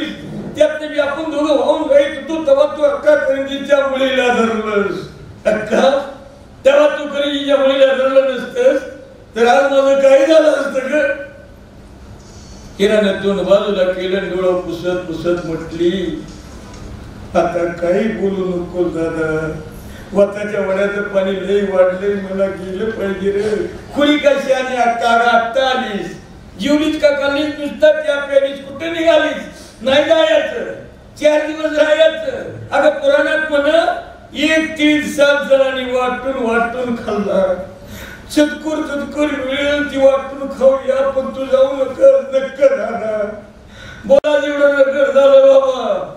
वताच्या वड्याचं पाणी लई वाढले, आमच्या परड्यात आलंय. आता पाऊस पडला तर घरात पाणी येईल. दादा मला गेलं पाहिजे रे. पुन्हा मधल्या चौकडीत नायकूची बायको आलती. तिने हेच वाक्य ऐकलं, पटकन ती म्हटली, दिवाण साहेब आला घरात पाणी तरी उद्या रात्री राहावं म्हणतोय ना. काय होतं एका रात्रीनं. झटकन ती उठली, धाकटीचं बळ पायात आलं, बाळाला उचलून कडेवर घेतलं आणि एका वेगळ्याच निर्धारानं आपल्या बहिणीला म्हटली, नक बहिणी, अगं सत्याच्या घरात पाणी शिरलं तर कुणाच्या वचनीला उभी राहू. आणि एका रात्रीच्या गोष्टी कशाला करतेच बाई. एका रात्रीत इकडचा डोंगर तिकडे होतोया, तिकडचा डोंगर इकडे होतोया, रावाचा रंग रंकाचा राव होतोया. बाई मला गेलं पाहिजे ग. येतो दादा येतो वहिनी म्हटली आणि पोरांच्या डोक्यावर पोती घातली. मेकला बांधलेल्या वासरासारखी नायकूची अवस्था झाली. काय करावं तिला कळत नव्हतं. टाळकन धावत होता, वासरू सुटावं सण ऐकू उठला, दणकेचे धार गाठला, 5 रुपयाची नोट काढली, बाळाच्या हातात दिली. बाळानं पेढा धरावा तशी धरली. येतो दादा येतो वहिनी म्हटली आणि हिरा पडत्या पावसात पोर घेऊन पाठमोडी झाली. आबा ढगांचं घोंगड पाहून बसलं होतं. सोसाट्याचा वारा सुटला होता. आबाळात ती दळण बी दळत होती आणि आता ढोल बी वाजवत होती. पाऊस दुप्पट पहिल्यापेक्षा दुप्पट वाहत होता, पडत होता. आली हिरा गलीच्या तोंडाला आली. गलीच्या तोंडाला औरच चौरस वड. आता या साऱ्या गावावर वड सावली जरूर उभा होता, पण पडत्या पावसात वडच सावली आपली हरवून बसला होता. मग रानमून हिराला कुठली आली सावली. आली हिरा पडत्या पावसात वताच्या वड्याच्या काठावाली. डोक्यावरचं पोतं काढलं, आंबेबुडी ठेवलं, पोत्यावर बाळाला ठेवलं, बिजा दळकांडाचा घट्ट कासुटा गाठला आणि पडत्या पावसात मनोमन वड्याला हात जोडून म्हटली, तू माझा धर्माचा भाऊ आहेस, पण माझा भाऊ रक्ताच्या नात्याचा दुर्जन झाला. एका आईच्या उरात आलो आम्ही. माझ्या आईनं 9 महिने ओझ वाढवलं, हाताचा पाळणा नेत्राचा दिवा केला, 18 धारा पाजल्या, पण भाऊ दुर्जन झाला. तू दुर्जन होऊ नका, तू माझ्या धर्माचा भाव आहेस. माझ्या गावाहून जाऊन वाढण्याला निघतोयास. वाढण्या जशी तुझी बन तशी मी तुझी बनच आहे. 4 वर्ष तुझ्या पाण्यात खेळलो मी. मला उत्तर देऊ नकस, माझ्यासाठी नका, निदान माझ्या बाळांच्यासाठी तरी. आणि आईच्या कमला मिट्टी मारून सर्जात म्हटलं, आय पाणी मगापेक्षा लई वाटलंय ग. असल्या पाण्यात कसं जायचं ग आपल्या घरला. बाळा सर्जा कसं बी जाऊ, पण आपल्या घरला तो. सर्जा आपल्या घराला दार नसलं, आपल्या घराला चौकट नसली आणि आपलं घर गळकदरी असलं तर आपलं घर ते आपलंच घर. तिने सखीला बाळा नजरा काय ठेवली, संजय हाताला धरलं, देवाचं नाव घेतलं आणि पात्रात शिरली, निम्मी पात्र उडून गेल्या. तिच्या लक्षात आलं पाणी मगापेक्षा वाढलं या. येताना सर्जेच्या कमरेवर लागत होतं, आता छातीवर लागतं या. पाय उचलावा तर पोराचा तोल जातो या, नाही उचलावा तर पाया खायची वळू सरकते या. लटपट त्या पायानं तिनं सर्जाला काटा सोडला, मागा आली, सखीचा हात धरला. तसं थांबचं बाळ रडायला लागलं. तिने पडत्या पावसात बाळाचा मुका घेतला. मोठी बाळा अक्काला पलीकडे सोडतो, तुला नेला येतो. चिमणीचे तोड करून ती बाळ बघायला लागलं. पुन्हा सखीचा हात धरला, देवाचं नाव घेतलं, पात्रात शिरली, हळूहळू पुढे निघाली. निम्म पात्र ओरडून गेल्यावर तिच्या लक्षात आलं सखी सर्जापेक्षा लहान. त्या पाण्यात तिचं नुसतंच मुडकं दिसतंय. पाय उचलावा तर तिचा तोल जातोय, हाय उचलावा तर पाया घ्यायची वळू सरकते. कसं तर तिने सर्जेच्या सोदरी सखीला केलं, मागं आली, पण रांगत रांगत पात्रात आलत.